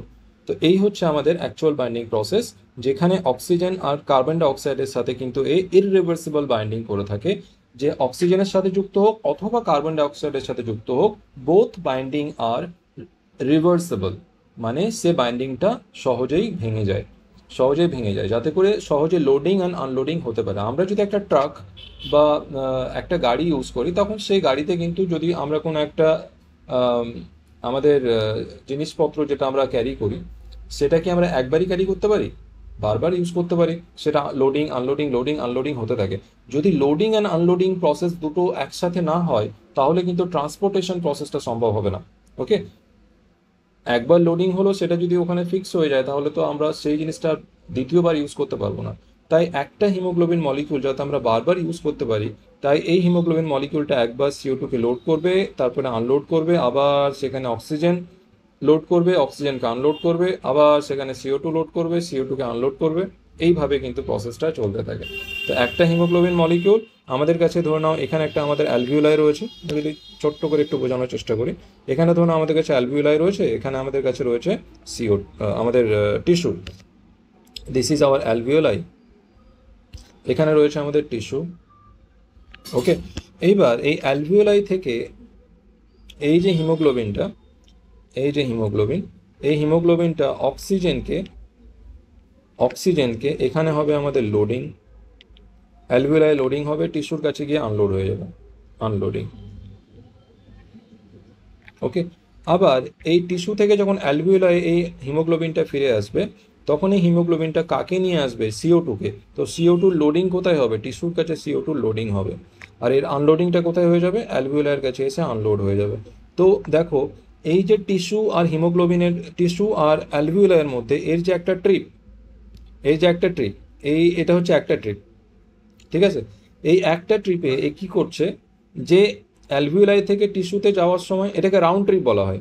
রাউন্ড ট্রিপ মানে আমরা আমাদের বাড়ি থেকে কোথাও একটা ডেস্টিনেশনে গেলাম, আবার সেখান থেকে আবার বাড়িতে ফিরে আসলাম, তো এটা একটা রাউন্ড ট্রিপ হলো। তো এই যে একটা রাউন্ড ট্রিপ, এই রাউন্ড ট্রিপে কী কী কাজ করছে হিমোগ্লোবিন? অ্যালভিওলাই থেকে যখন টিস্যুর কাছে যাচ্ছে তখন এই অক্সিজেনকে ক্যারি করে, আর এর লোডিং হচ্ছে অ্যালভিওলাইয়ের কাছে, আনলোডিং হচ্ছে টিস্যুর কাছে। আবার টিস্যু থেকে পুনরায় যখন অ্যালভিওলাই ফিরে আসছে তখন এ কাকে ক্যারি করে? কার্বন ডাইঅক্সাইডকে ক্যারি করে, আর এর লোডিংটা হয়ে যায় কিন্তু টিস্যুর কাছে, আর আনলোডিং হয় অ্যালভিওলাইয়ের কাছে। ওকে, তো এইটা হচ্ছে একটা সিম্পল আন্ডারস্ট্যান্ডিং, এটা যদি মনে রাখতে পারো তাহলে এটা একটা ইম্পর্টেন্ট কনসেপ্ট। ঠিক আছে, নেক্সট আমরা দেখব ওকে, এইবার আমরা হিমোগ্লোবিনের যে বাইন্ডিং সেটা ডিফারেন্ট গ্যাসের সাথে কি কি হয়, বাইন্ড করে সে কী তৈরি করে, যেমন অক্সিজেনের সাথে বাইন্ড করলে কী তৈরি করবে, কার্বন ডাইঅক্সাইডের সাথে বাইন্ড করলে কী তৈরি করবে, আর কার্বন মনোক্সাইডের সাথে বাইন্ড করলে কী তৈরি করবে, র্যাডিক্যালসদের সাথে বাইন্ড করলে কী তৈরি করবে, এই বিষয়টা কিন্তু অত্যন্ত ইম্পর্ট্যান্ট। এটা কিন্তু পরীক্ষায় আসে। Okay, very much important, this is very very important, very very important. Okay, খুব বেশি ইম্পর্ট্যান্ট একটা পার্ট। যেমন এর আগে একটা পার্ট ছিল, একটা হিমোগ্লোবিন কটা অক্সিজেন কটা CO2 সাথে যুক্ত হয়, চারটে চারটে করে মলিকিউল। একই রকমভাবে এইখানে যেমন oxygen, carbon dioxide, carbon monoxide এদের সাথে যুক্ত হয়ে অক্সিজেন মানে হিমোগ্লোবিন কি তৈরি করে, সেটা কিন্তু অত্যন্ত ইম্পর্ট্যান্ট। তো এটা একটু ভালো করে বুঝবেন। ওকে, তো এইখানে আমরা এবার আমরা যদি এই হিমোগ্লোবিনকে যদি বাইন্ড করাই অক্সিজেন, কার্বন ডাইঅক্সাইড, তাহলে কি কি তৈরি করে আমরা সেই বিষয়টা দেখব। প্রথমে আমরা অক্সিজেনের ক্ষেত্রে দেখব। ওকে, তো অক্সিজেনের সাথে যদি বাইন্ড করে তাহলে এ কিন্তু অক্সি হিমোগ্লোবিন তৈরি করে। কি তৈরি করে? Oxy haemoglobin. এটাকে HbO2 বলা হয়। কি বলা হয়? HbO2। অক্সিজেন অক্সিজেনেশন প্রসেস হয়। কি হয় এটা? Oxygenation process. এই প্রসেসে কিন্তু কোনো অক্সিডেশন হয় না। অক্সিডেশন স্টেট কিন্তু হিমোগ্লোবিনের মধ্যে যে আয়রনের অক্সিডেশন স্টেট থাকে সেটা কিন্তু চেঞ্জ হয় না। যেমন হিমোগ্লোবিন অক্সিজেনের সাথে যুক্ত হয়ে কি তৈরি করে? HbO2।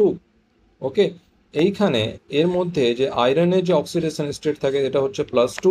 এইখানেও আয়রনের যে অক্সিডেশন স্টেট থাকে এটা হচ্ছে +2। তো অক্সিডেশন স্টেট কিন্তু চেঞ্জ হচ্ছে না। এটা শুধু একটা অক্সিজেনেশন প্রসেস। এইটা কিন্তু কোনো অক্সিডেশন রিয়াকশন না। এখানে হিমোগ্লোবিনের অক্সিডেশন হয় না, আয়রনের অক্সিডেশন হয় না।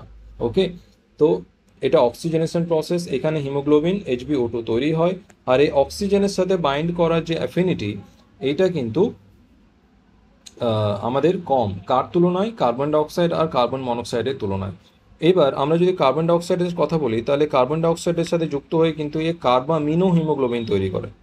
এইটাও কিন্তু অত্যন্ত ইম্পর্টেন্ট, কার্বামিনো হিমোগ্লোবিন। এটা অনেকের গুলিয়ে ফেলে অনেকে, যে কার্বন ডাইঅক্সাইড আর কার্বন মনোক্সাইডের সাথে যুক্ত হয়ে কী কী তৈরি করে। কার্বন ডাইঅক্সাইডের সাথে কিন্তু কার্বামিনো হিমোগ্লোবিন, কার্বন মনোক্সাইডের সাথে কিন্তু কার্বক্সি হিমোগ্লোবিন। তো অনেকের এটা গুলিয়ে যায় যে কার্বন ডাই অক্সাইড, তো আমরা অনেকে মনে করি এটা অক্সাইড, কার্বন ডাই অক্সাইড। এর ক্ষেত্রে কিন্তু এখানে কার্বো কার্বক্সি হিমোগ্লোবিন হওয়ার কথা। ওকে, বাট এটা হয় না। যেমন কার্বন মনোক্সাইড, এখানে কার্বামিনো হিমোগ্লোবিন হওয়ার কথা। তো এইটা অনেকে কিন্তু গুলিয়ে ফেলে। তো এই বিষয়টা কিন্তু মাথায় রাখবে যে কার্বন ডাই অক্সাইডের সাথে কিন্তু কার্বামিনো হিমোগ্লোবিন তৈরি হয়, আর কার্বন মনোক্সাইডের সাথে কার্বক্সি হিমোগ্লোবিন তৈরি হয়। এইবার আমরা যদি বাইন্ডিং অ্যাফিনিটির কথা বলি তাহলে কার্বন ডাই অক্সাইডের সাথে বাইন্ড হওয়ার যে অ্যাফিনিটি সেটা কিন্তু অক্সিজেনের তুলনায় প্রায় 24 গুণ বেশি। এটা আমি আগের লেকচারে একবার আলোচনা করেছিলাম যে কার্বন ডাই অক্সাইডের বাইন্ডিং অ্যাফিনিটি অক্সিজেনের তুলনায় প্রায় 24 গুণ বেশি। ওকে, প্রায় 24 গুণ বেশি। Okay, binding affinity 20 times higher than oxygen molecule. Okay, এরপরে CO বা কার্বন মনোক্সাইডের সাথে যখন যুক্ত হবে তখন এটা কার্বক্সি হিমোগ্লোবিন তৈরি করবে, নট কার্বামিনো হিমোগ্লোবিন। আর এটা একটা ইররিভার্সিবল বন্ড, এইটা কিন্তু মাথায় রাখতে হবে। এটা ইররিভার্সিবল বন্ড, মানে এতক্ষণ যে হচ্ছিল একটা ভাড়ার গাড়ি চলছিল, সে কিন্তু মালপত্র এক জায়গা থেকে অন্য জায়গায় সে বহন করতো, লোডিং আনলোডিং লোডিং আনলোডিং চলছিল। এইবার এই আসলো মহারাজ, এ এসে কি করলো, যে এ বলল যে এবার এই ট্রাকটা কিন্তু আমার, এবার কোনো লোডিং আনলোডিং হবে না, একবারই লোডিং হবে, no unloading, this is mine. Okay, এ কি করে, এ এসে কিন্তু এই কার্বন মনোক্সাইড যেটা, এ কিন্তু হিমোগ্লোবিনের সাথে বাইন্ড করে হিমোগ্লোবিনটাকে পার্মানেন্টলি ইনঅ্যাক্টিভ বানিয়ে ফেলে। সে হিমোগ্লোবিনটা আর কখনোই আনলোডিং বা আনবাইন্ডিং প্রসেস করতে পারবে না। মানে কার্বন মনোক্সাইডের সাথে যুক্ত হবে কিন্তু সেটা বন্ডিংটা আর কখনোই ভাঙবে না। মানে সেই যে হিমোগ্লোবিনটা সেটা কিন্তু আমাদের বডির ক্ষেত্রে একটা আহ, সেটা কিন্তু আমাদের আর কার্যকরী থাকে না। সেটা আর কার্বন ডাই অক্সাইড বা অক্সিজেনকে আর ক্যারি করতে পারে না। ঠিক আছে, সেটা কিন্তু ব্লক হয়ে যায়, হিমোগ্লোবিনটাকে ব্লক করে ফেলে। সেই গাড়িটা আর কখনোই আনলোডিং হবে না। একটা গাড়িতে যদি মালপত্র না নামানো হয়, আনলোডিং নাই হয়, তাহলে দ্বিতীয়বার সেখানে লোডিং করাটা সম্ভব না। তো এই হিমোগ্লোবিনটা কিন্তু কার্বন মনোক্সাইডের সাথে যুক্ত হয়ে ইররিভার্সিবল বন্ড তৈরি করে, মানে এই বন্ডটা আর ভাঙা সম্ভব না, এই বন্ডটা ভাঙবে না, এই বন্ডটা কিন্তু আর ভাঙবে না। তো যখন ভাঙবে না তখন একটা ইররিভার্সিবল বন্ড তৈরি হবে, আর এর ফলে সেই হিমোগ্লোবিনটা কিন্তু নষ্ট হয়ে যাবে, সেই হিমোগ্লোবিনটা আর কোনো কাজের থাকবে না, সেই হিমোগ্লোবিনটা অক্সিজেনের কার্বন ডাইঅক্সাইডকে আর ক্যারি করতে পারবে না, সেটা কিন্তু নষ্ট হয়ে যাবে। ওকে, আর এই কার্বন মনোক্সাইডের সাথে কিন্তু অক্সিজেনের যে বাইন্ডিং অ্যাফিনিটি সেটা কিন্তু অত্যন্ত বেশি, প্রায় 200 থেকে 300 গুণ বেশি। তো কার্বন মনোক্সাইডের সাথে কিন্তু অ্যাটওয়ান্স বন্ডিং করে ফেলে, অ্যাটওয়ান্স বন্ডিং করে ফেলে, and that is irreversible bond, very quick bonding হয়ে যায় আর ইররিভার্সিবল বন্ডিং হয়ে যায়। এই জন্য কার্বন মনোক্সাইড আমাদের জন্য কিন্তু অত্যন্ত টক্সিক, কার্বন মনোক্সাইড পয়জনিং বলা হয় এটাকে। যদি আমাদের এয়ারে বা আমরা যেখানে থাকি সেখানে যদি কার্বন মনোক্সাইড থাকে তাহলে কিন্তু আমাদের অনেকগুলো হিমোগ্লোবিন কিন্তু খারাপ হয়ে যাবে, সেগুলো নষ্ট হয়ে যাবে, আর আমাদের যে ব্রিদিং প্রসেসটা সেটা যদি স্বাভাবিক থাকে তবুও আমাদের বডিতে অক্সিজেন সাপ্লাইটা কমে যাবে। আমরা সুস্থ স্বাভাবিকভাবে নিঃশ্বাস নেব, ঠিক আছে, কিন্তু আমাদের যে অক্সিজেন সাপ্লাই বডিতে সেটা কিন্তু কমে যাবে। রিজন কি, যে আমাদের যে হিমোগ্লোবিন সেটা অনেকটা কিন্তু ইনএফেক্টিভ হয়ে যায়, মানে সেটা কার্যকর থাকে না, সেটা বেকার হয়ে যায়, সেটা কার্যকর থাকে না, সেটা অক্সিজেনকে ট্রান্সপোর্ট করতেই পারে না। তো যদি 100টা হিমোগ্লোবিন থাকে তার মধ্যে যদি 30টা নষ্ট হয়ে যায়, 40টা নষ্ট হয়ে যায়, তাহলে এফিসিয়েন্সি অনেক কমে গেল, 40% কমে গেল, 30% কমে গেল। তো সেই ক্ষেত্রে কিন্তু বডিতে অক্সিজেন সাপ্লাইটা কমে যাবে। আর যদি কার্বন মনোক্সাইডের পরিমাণ যদি অনেক বেশি হয়ে যায় তাহলে due to carbon monoxide toxicity সেখানে মানুষটার মৃত্যুও হতে পারে। ওকে, তো এখানে বাইন্ডিং অ্যাফিনিটির কথা যদি বলি তাহলে বাইন্ডিং অ্যাফিনিটি এটা প্রায় 200 থেকে 300 গুণ বেশি। এরপরে আমরা হিমোগ্লোবিনের যদি বাইন্ডিং দেখি with free radicals, nitrates or nitrites, তাহলে এখানে কিন্তু অক্সিডেশন হয়ে যায়, এই প্রসেসটা কিন্তু এখানে অক্সিডেশন প্রসেস হয়ে যায়, আর এইখানে অক্সিডেশন অফ হিমোগ্লোবিন হয়ে যায়, আর এখানে মিথেমোগ্লোবিন তৈরি করে। কি তৈরি করে? মিথেমোগ্লোবিন। এই যে মিথেমোগ্লোবিন, এটার হিমোগ্লোবিন থাকে না, এটা একটা অন্য সাবস্টান্স বা অন্য মলিকিউলে পরিণত হয়। This is a different molecule, this is a different thing, different structure, this is no longer haemoglobin. এটা কিন্তু আর হিমোগ্লোবিন কোনো মতেই থাকে না। যখন একটা কেমিক্যাল রিয়াকশন হয়ে যাবে তখন সেটা কিন্তু আর সেম কেমিক্যাল থাকবে না, সেম কম্পাউন্ড থাকবে না। তো হিমোগ্লোবিন একটা কম্পাউন্ড, মিথামোগ্লোবিন একটা different compound, chemically different compound. Okay, কারণ এখানে অক্সিডেশন প্রসেস হয়ে গেল। এরপরে এই যে মিথামোগ্লোবিন, এইটা, এই মিথামোগ্লোবিন আর কার্বক্সি হিমোগ্লোবিন এই দুটো কিন্তু অক্সিজেনের সাথে যুক্ত হয়ে আয়রন অক্সাইড তৈরি করে, অক্সিজেনের সাথে যুক্ত হয়ে আয়রন অক্সাইড তৈরি করে, আর এইটা কিন্তু আমাদের ব্লু বেবি সিনড্রোমের জন্য দায়ী। কারণ একটু আগে আমি যে কথাটা বললাম যে কার্বন মনোক্সাইডের সাথে যুক্ত হয়ে যেমন একটা ইরিভার্সিবল বন্ডিং তৈরি করে, আর সেই যে হিমোগ্লোবিনটা পার্মানেন্টলি ব্লক হয়ে যায় বা পার্মানেন্টলি ইনঅ্যাক্টিভ, ইম্পেয়ার্ড হয়ে যায়, সেই যে হিমোগ্লোবিন সেটা কিন্তু আমাদের আর কোনো কাজের থাকে না। একই রকমভাবে যদি হিমোগ্লোবিনের অক্সিডেশন হয়ে যায় তখন সেটা মিথামোগ্লোবিনে পরিণত হয়, তো সেটাও কিন্তু আমাদের কোনো কাজের থাকে না, সেটাও কিন্তু আর অক্সিজেন কার্বন ডাইঅক্সাইড ক্যারি করতে পারে না। তো এই দুই ক্ষেত্রেই কার্বক্সি হিমোগ্লোবিন আর মিথামোগ্লোবিন এটা অক্সিজেনের সাথে যুক্ত হয়ে আয়রন অক্সাইড তৈরি করে, আর বডিতে হিমোগ্লোবিনের পরিমাণ ধীরে ধীরে কমতে থাকে। আর হিমোগ্লোবিনের পরিমাণ যখন ধীরে ধীরে কমতে থাকবে বডিতে, তখন আমাদের বডিতে অক্সিজেন সরবরাহ এটা কিন্তু আমাদের বডিতে কমে যাবে। আর অক্সিজেন সাপ্লাই বা অক্সিজেন সরবরাহ যখন আমাদের বডিতে কমে যাবে তখন আমাদের বডিতে ব্লুইশ সিনড্রোম চলে আসে, মানে লিপসগুলো, আমাদের যে ঠোঁট, এখানে কিন্তু অনেকটা নীলাভ একটা আভা চলে আসে, একটা নীলাভ রং আসে, বা একটা ব্লুইশ কালার চলে আসে, ব্লুইশ টোন। এটা নর্মাল ব্যক্তির ক্ষেত্রেও হতে পারে। নেলস, যে আমাদের নখগুলো রয়েছে সেটাও কিন্তু ব্লুইশ টোন চলে আসে সেখানে। ওকে, তো ব্লু বেবি সিনড্রোমের ক্ষেত্রে কি হয়, এখানেও কিন্তু আমাদের বেবিটার যে স্কিন কালার, এখানেও কিন্তু কি হয়ে যায়, ব্লুইশ টোন চলে আসে due to lack of oxygen. এবার আমরা হিমোগ্লোবিনের রিলেটেড কোশ্চেনগুলো অনায়াসে করতে পারবো। Haemoglobin composed of 2 alpha and 2 beta polypeptide chain, এটা আমরা দেখলাম। Haem group in haemoglobin binds to, haem গ্রুপটা কার সাথে বাইন্ড করে, হিম গ্রুপ কার সাথে বাইন্ড করে, অক্সিজেন অ্যান্ড কার্বন ডাইঅক্সাইড দুটোর সাথে বাইন্ড হয়। নেক্সট আমরা দেখব, এক মিনিট, এই যে হিম গ্রুপটা এটা কিন্তু অক্সিজেনের সাথে ডাইরেক্ট বাইন্ডিং করে, কার্বন ডাইঅক্সাইডের সাথে কিন্তু ডাইরেক্ট বাইন্ডিং হয় না, তো এখানে অপশনটা কিন্তু আমাদের অক্সিজেন হবে। ওকে, নট কার্বন ডাইঅক্সাইড, কারণ সেখানে কার্বন ডাইঅক্সাইড কিন্তু NH2 সাথে বাইন্ডিং করে, ডাইরেক্টলি হিম গ্রুপের সাথে বাইন্ডিং হয় না। এইবার আমরা ট্রান্সপোর্ট অফ গ্যাসেস দেখব। এই যে ট্রান্সপোর্ট অফ গ্যাস, এটা বোঝার আগে আমাদের হেনরিজ লটা বুঝতে হবে, না হলে কিন্তু আমরা ট্রান্সপোর্ট অফ গ্যাসটা বুঝতে পারবো না। প্রথমত যে গ্যাসটা আমাদের ট্রান্সপোর্টেশন হয় সেটার পেছনে একটা মেজর রোল রয়েছে আমাদের হিমোগ্লোবিনের। আমাদের হিমোগ্লোবিনের মাধ্যমে যে বাইন্ডিং প্রসেসটা হয় অক্সিজেন অ্যান্ড কার্বন ডাইঅক্সাইডের, তার মাধ্যমে কিন্তু অক্সিজেন অ্যান্ড কার্বন ডাইঅক্সাইড সেটা কিন্তু ট্রান্সপোর্টেশন হয়ে থাকে। এবার অক্সিজেন অ্যান্ড CO2 এই দুটো কিন্তু ট্রান্সপোর্টেশন শুধুমাত্র হিমোগ্লোবিনের মাধ্যমে হয় না, প্লাজমা, আমাদের যে প্লাজমা রয়েছে ব্লাডের মধ্যে, সেখানে ডিজলভ হয়ে সেখানে গুলে যায়, সেখানে ডিজলভ হয়ে যায়। আর ডিজলভ হওয়ার মাধ্যমে কিন্তু বাই দ্য প্লাজমা সেটা কিন্তু ট্রান্সপোর্টেশন হয়ে থাকে।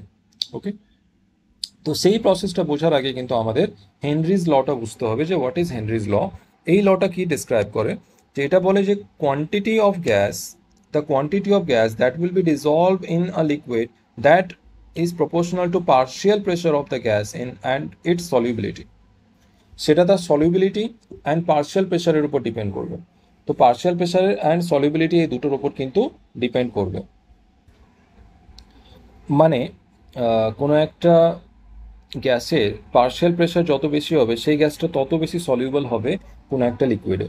ওকে, আর কোনো একটা গ্যাসের পার্শিয়াল প্রেশার অ্যান্ড সলিউবিলিটি কোনো লিকুইডের ক্ষেত্রে যত বেশি হবে সেই লিকুইডে সেই গ্যাসটা কিন্তু তত বেশিক্ষণ ধরে সলিউবল থাকবে।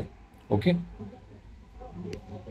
তো higher the partial pressure of a gas over a liquid and the higher the solubility, মানে solubility আর partial pressure যত বেশি থাকবে, the more the gas will stay in a solution, তখন সেই গ্যাসটা কিন্তু সলিউশনের মধ্যে তত বেশিক্ষণ ধরে বা তত বেশি সময় ধরে থাকবে। In comparison, the oxygen much more CO2 is dissolved in blood plasma, মানে অক্সিজেনের তুলনায় CO2 কিন্তু অনেক বেশি ডিজলভ হয় প্লাজমার মধ্যে। অক্সিজেনের কথা যদি আমরা বলি তাহলে অক্সিজেন কেবলমাত্র 2 থেকে 3%, অনলি 2 to 3% ডিজলভ হয়। বাকি CO2-র কথা যদি বলি তাহলে CO2 প্রায় 70% 7% ডিজলভ হয়। CO2 প্রায় 7% ডিজলভ হয়ে যায় আমাদের প্লাজমার মধ্যে, ডাইরেক্টলি ডিজলভ হয়। আর কিছু বাইকার্বনেট আয়ন হিসেবে প্লাজমাতে ডিজলভ হয়। তো প্লাজমার মধ্যে CO2-র মাত্রা যদি বলি তাহলে প্রায় 77% CO2 কিন্তু প্লাজমার মাধ্যমে ট্রাভেল করে, আর অক্সিজেন মাত্র 2 থেকে 3% ট্রাভেল করে। তো আমরা দেখতে পাচ্ছি এখানে একটা হিউজ গ্যাপ রয়েছে। CO2 কিন্তু বেশি ডিজলভ হয় ব্লাডের মধ্যে। ঠিক আছে, এবার আমরা দেখবো ট্রান্সপোর্ট অফ অক্সিজেন। অক্সিজেন কিভাবে ট্রান্সপোর্ট হয়, একটু আগে আমরা কথা বললাম 2 থেকে 3% অক্সিজেন প্লাজমার মাধ্যমে ডিজলভ হয়ে গিয়ে প্লাজমার মাধ্যমে কিন্তু ট্রাভেল করে, আর বাকি যে 97 to 98% সেটা কিন্তু অক্সিজেনের সাথে বাইন্ড করে অ্যাজ অক্সি হিমোগ্লোবিন কিন্তু সেটা ব্লাডের মধ্যে ট্রাভেল করে। ওকে, তো অ্যাপ্রক্সিমেটলি 2 থেকে 3% oxygen transport by plasma, because oxygen does not easily dissolve in water, কারণ ওয়াটারে বা জলের মধ্যে অক্সিজেন কিন্তু সহজে ডিজলভ হয় না, তাই প্লাজমার মাধ্যমে কিন্তু অক্সিজেন বেশি ট্রাভেল করতে পারে না। বেশিরভাগটা কিন্তু হিমোগ্লোবিনের সাথে বাইন্ডিং করে অ্যাজ এ অক্সি হিমোগ্লোবিন সেটা কিন্তু ট্রাভেল করে। তো about 97 to 98% of blood oxygen is bound to haemoglobin in RBC and form oxyhaemoglobin, আর এই অক্সি হিমোগ্লোবিনের রূপেই কিন্তু সেটা কিন্তু ব্লাডের মধ্যে ট্রাভেল করে থাকে। এবার এটা যদি আমরা নর্মালি বোঝার চেষ্টা করি তাহলে অক্সিজেন ট্রান্সপোর্টেশন কীভাবে হয়ে থাকে, 2 থেকে 3% by plasma and 97 to 98% by haemoglobin. Okay, এবার আমরা দেখব যে এই কার্বন ডাইঅক্সাইডটা কীভাবে ট্রান্সপোর্ট হয়। কার্বন ডাইঅক্সাইডটা মূলত তিনভাবে ট্রান্সপোর্ট হয়। 23% with the help of haemoglobin, হিমোগ্লোবিনের সাথে বাইন্ড করে সেটা কি তৈরি করে, কার্বামিনো হিমোগ্লোবিন, আর সেটার মাধ্যমে ট্রাভেল করে। 70% as bicarbonate ion and 7% directly dissolved হয়ে যায় প্লাজমাতে। তো সেটা আমরা 1 by 1 দেখব। 23% কিন্তু কার্বামিনো হিমোগ্লোবিন রূপে ট্রাভেল করে, ট্রান্সপোর্ট থ্রু আরবিসি। এরপরে 70% কিন্তু বাইকার্বনেট আয়ন হিসেবে প্লাজমার মধ্যে ডিজলভ হয়ে যায় আর সেটার মাধ্যমে ট্রাভেল করে, আর 7% ডাইরেক্টলি ডিজলভ হয়ে যায় প্লাজমাতে, 7% ডাইরেক্টলি ডিজলভ হয়ে যায় প্লাজমাতে। ওকে, তো আমরা যদি দেখি তাহলে টোটাল 77% অ্যাড আপ যদি করি তাহলে টোটাল 77% ট্রান্সপোর্ট করে আমাদের থ্রু প্লাজমা। ওকে ওকে, এইবার আমরা loading and unloading of CO2 দেখব। এইটা কিন্তু প্রত্যেকের জন্য অত্যন্ত ইম্পর্টেন্ট, লোডিং অ্যান্ড আনলোডিং। ওকে, এটা সবার জন্য অত্যন্ত ইম্পর্টেন্ট, তো অনেক মনোযোগ সহকারে দেখবে। এখানে একটু আগে আমি কথা বলেছিলাম যে হিমোগ্লোবিন CO2টাকে লোড করে টিস্যুর কাছে, আনলোড করে অ্যালভিওলাইয়ের কাছে। তো আমরা এই লোডিং প্রসেসটা আমরা এবার দেখবো এখানে। তো এই যে হিমোগ্লোবিনটা, এইটা যখন এটা আমরা আমাদের কাছে একটা আরবিসি রয়েছে, এই আরবিসির মধ্যে হিমোগ্লোবিন রয়েছে। এই আরবিসিটা যখন অ্যালভিওলাই থেকে আমাদের টিস্যুর কাছে আসে, তখন টিস্যুর কাছে যখন আসে তখন সে কি নিয়ে আসে? অক্সিজেনকে নিয়ে আসে, অক্সিজেনকে নিয়ে আসে। আর এর মধ্যে যে অক্সিজেনটা রয়েছে সেটা কিন্তু অক্সি হিমোগ্লোবিন রূপে রয়েছে। অক্সি হিমোগ্লোবিন রূপে রয়েছে মানে হিমোগ্লোবিনের সাথে বাইন্ড হয়ে রয়েছে। ওকে, এবার যখন টিস্যুর কাছে আসবে, তখন এই টিস্যুর কাছে কিন্তু সিও টুর মাত্রা বেশি থাকে, CO2 কনসেন্ট্রেশন বেশি থাকে। এখানে 2,4-DPG, ওকে, 2,4-ডাইফসফো গ্লিসারেট এর মাত্রা বেশি থাকে। এখানে কি হয় যে হিমোগ্লোবিনের যে বাইন্ডিং অ্যাফিনিটি অক্সিজেনের সাথে সেটা কিন্তু কমে যায়, আর কার্বন ডাইঅক্সাইডের মাত্রা বেশি থাকায় সেখান থেকেও কমে। তো এই যে কার্বন ডাইঅক্সাইড আমরা দেখতে পাচ্ছি, এই কার্বন ডাইঅক্সাইডটা কিন্তু সরাসরি এই হিমোগ্লোবিনে অ্যাটাক করে। ওকে, মানে এখানে বাইন্ড হওয়ার চেষ্টা করে, আর এইখান থেকে কিন্তু অক্সিজেনটা বাইরে বেরিয়ে আসে।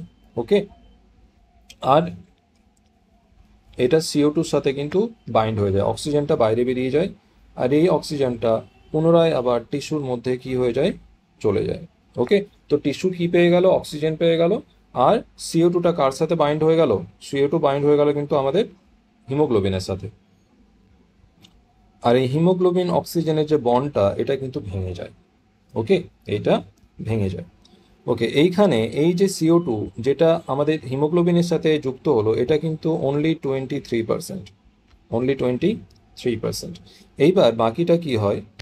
এখানে কিছু CO2 যেটা 70% CO2 কি হয়? জলের সাথে যুক্ত হয়ে এটা কার্বনিক অ্যাসিড তৈরি করে, H2CO3। Okay, with the help of an enzyme that is known as carbonic anhydrase। এইবার এই যে H2CO3 এটা কিন্তু কার্বনিক অ্যানহাইড্রেজের এফেক্টে আবার ভেঙে যায়, এটা তৈরি করে H plus plus HCO3 minus. Okay, এইবার এই যে এখানে রয়েছে হাইড্রোনিয়াম আয়ন, আর একটা রয়েছে আমাদের বাইকার্বনেট আয়ন। তো এই যে দুটো H প্লাস আয়ন আর বাইকার্বনেট আয়ন, এই দুটো আয়নে কিন্তু ভেঙে যায়। এইবার এই যে H প্লাস আয়ন, এখানে একটু ভালো করে বুঝবে, এই যে H প্লাস আয়ন, এইটা কিন্তু আমাদের বডিতে যে পিএইচটা সেটা কিন্তু কমিয়ে দিতে পারে, ব্লাডের পিএইচটা কমিয়ে দিতে পারে। তো এই যে H প্লাসটা, এটাকে নিয়ন্ত্রণ করা কিন্তু অত্যন্ত জরুরি। তো এই H+টাকে যদি আমরা কন্ট্রোল না করি, তাহলে কিন্তু আমাদের ব্লাডের পিএইচটা কমে যাবে, আর ব্লাডের পিএইচ কমে গেলে কিন্তু আমাদের বডিতে অনেক সমস্যার সৃষ্টি হবে। তো এটাকে আমরা কিভাবে নিয়ন্ত্রণ করি? আমাদের এর মধ্যে যে হিমোগ্লোবিন রয়েছে, এইটা কিন্তু এই যে H+ আয়ন এর সাথে অ্যাড হয়ে যায় আর তৈরি করে হিমোগ্লোবিনিক অ্যাসিড, HHB। ওকে, HHB তৈরি করে হিমোগ্লোবিনিক অ্যাসিড। ওকে, এইটা কোথায় চলে আসে? এইখানে চলে আসে। আর এর মধ্যে এই যে HCO3 রয়েছে, এটা কিন্তু বাইরে বেরিয়ে যায়, যে বাইকার্বনেট আয়নটা এইটা বাইরে বেরিয়ে আসে, HCO3 মাইনাস এটা বাইরে বেরিয়ে আসে, আর বাইরে বেরিয়ে এসে সোডিয়াম প্লাস বা সোডিয়াম আয়নের সাথে কিন্তু যুক্ত হয়, আর যুক্ত হয়ে এ কী তৈরি করে? এ তৈরি করে সোডিয়াম বাইকার্বনেট, NaHCO3। আর এই সোডিয়াম বাইকার্বনেট প্লাজমাতে থাকে, প্লাজমা। আর এই প্লাজমার মাধ্যমে কিন্তু এটা কোথায় চলে যাবে? আমাদের অ্যালভিওলাইয়ের কাছে চলে যাবে। তো ট্রান্সপোর্ট কী হিসেবে করছে? As bicarbonate ion. ঠিক আছে, এখানে আমরা দেখতে পাচ্ছি এই যে CO2, এটা ফাইনালি কি তৈরি করলো? ফাইনালি তৈরি করলো বাইকার্বনেট আয়ন। আর এটা 70% CO2 কিন্তু এই বাইকার্বনেট আয়ন বা সোডিয়াম বাইকার্বনেট হিসেবে কিন্তু ট্রাভেল করে ইন দি প্লাজমা। ওকে, এইবার এইখানে আমরা দেখলাম হিমোগ্লোবিনিক অ্যাসিড তৈরি হলো, আর এইটাই কিন্তু আমাদের হিমোগ্লোবিনিক অ্যাসিড তৈরির মাধ্যমে কিন্তু এই যে এইচ প্লাসের যে এফেক্টটা এটাকে কিন্তু বাঁচিয়ে দিল, এইচ প্লাসের এফেক্টটাকে বাঁচিয়ে দিল, নইলে কিন্তু বডির মধ্যে পিএইচটা কিন্তু কমে যেত। ওকে, তো পিএইচটাকে এখানে রেগুলেট কে করলো, পিএইচটাকে কে রেগুলেট করলো কিন্তু হিমোগ্লোবিন। এজন্য এইখানে আমরা বলতে পারবো যে হিমোগ্লোবিন অ্যাক্ট অ্যাজ বাফার। তো এখানে আমরা কি বলতে পারবো যে এই যে হিমোগ্লোবিন এইটা কিন্তু একটা বাফার হিসেবে কাজ করছে, মানে এই পিএইচটাকে কন্ট্রোল করে ফেললো, ব্লাডের পিএইচটাকে কমতে দিল না। এইচ প্লাস বেড়ে গেলে পিএইচ কমে যাবে, তো এইটাকে নিয়ন্ত্রণ কে করলো, হিমোগ্লোবিন। তাই হিমোগ্লোবিন এখানে বাফার হিসেবে কাজ করে। তো ডিউরিং লোডিং বাফার হিসেবে কে কাজ করে, haemoglobin. This is very much important.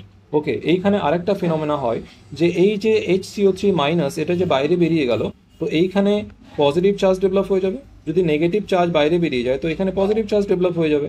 তো এটাকে কাউন্টার করার জন্য কি হয় যে এখানে প্লাজমাতে যে ক্লোরিন আয়ন রয়েছে, যে ক্লোরাইড আয়নটা রয়েছে, এই ক্লোরাইড আয়নটা কিন্তু ভেতরে চলে আসে, ইনসাইড দি আরবিসি।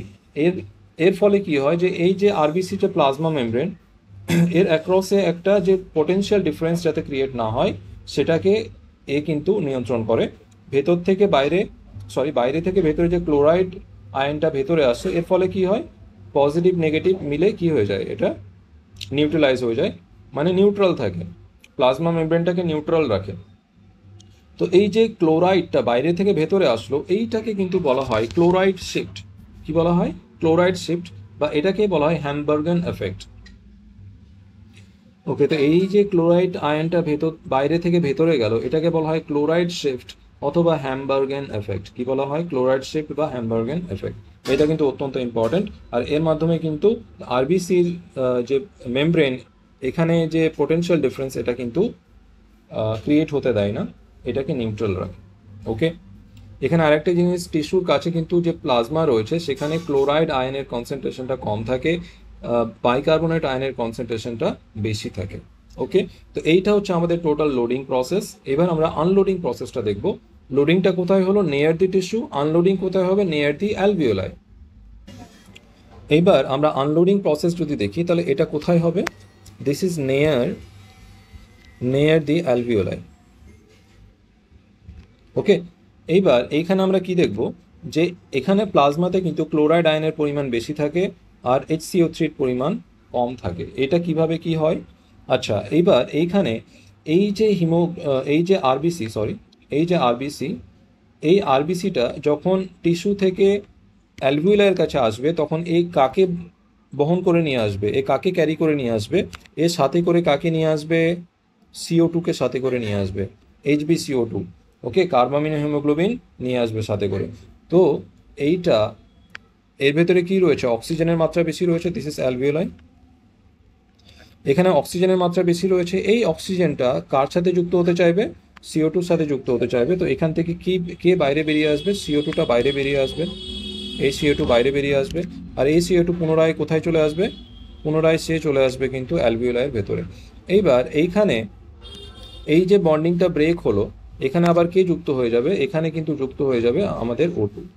ওকে, যে প্রসেসটা আমাদের টিস্যুর কাছে হয়েছিল তার ঠিক উল্টো প্রসেস হবে এখানে।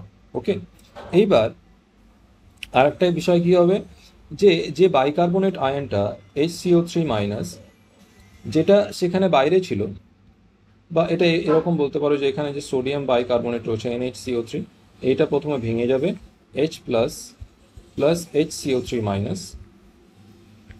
এই যে HCO3- এইটা কিন্তু বাইরে থেকে ভেতরে আসবে। ওকে, এইটা বাইরে থেকে ভেতরে আসবে, আর এই যে HCO3- বাইকার্বনেট আয়ন, এইটা বাইরে থেকে ভেতরে আসবে, আর এই HCO3- এইখানে থাকবে, প্লাস এটাকে এখানে ওয়েট করতে দাও। আমরা আরেকটা বিষয় দেখব, এইখানে HHB ছিল, HHB। ওকে, এইখানে এই যে অক্সিজেনটা আবার এই হিমোগ্লোবিনের সাথে যুক্ত হতে চাইবে, তো এইখান থেকে কি বেরিয়ে আসবে, এইখান থেকে কিন্তু H প্লাস আয়নটা বেরিয়ে যাবে, আর এইখানে HbO2 আবার তৈরি হবে। কি তৈরি হবে, HbO2। এইবার আমরা এই যে এইখানে H প্লাস আয়নটা দেখতে পাচ্ছি, এ কোথায় চলে যাবে, এ কিন্তু চলে যাবে আমাদের এইখানে। ওকে, তো H প্লাস আয়ন কার সাথে যুক্ত হলো? বাইকার্বনেট আয়নের সাথে। কি তৈরি করবে? H2CO3।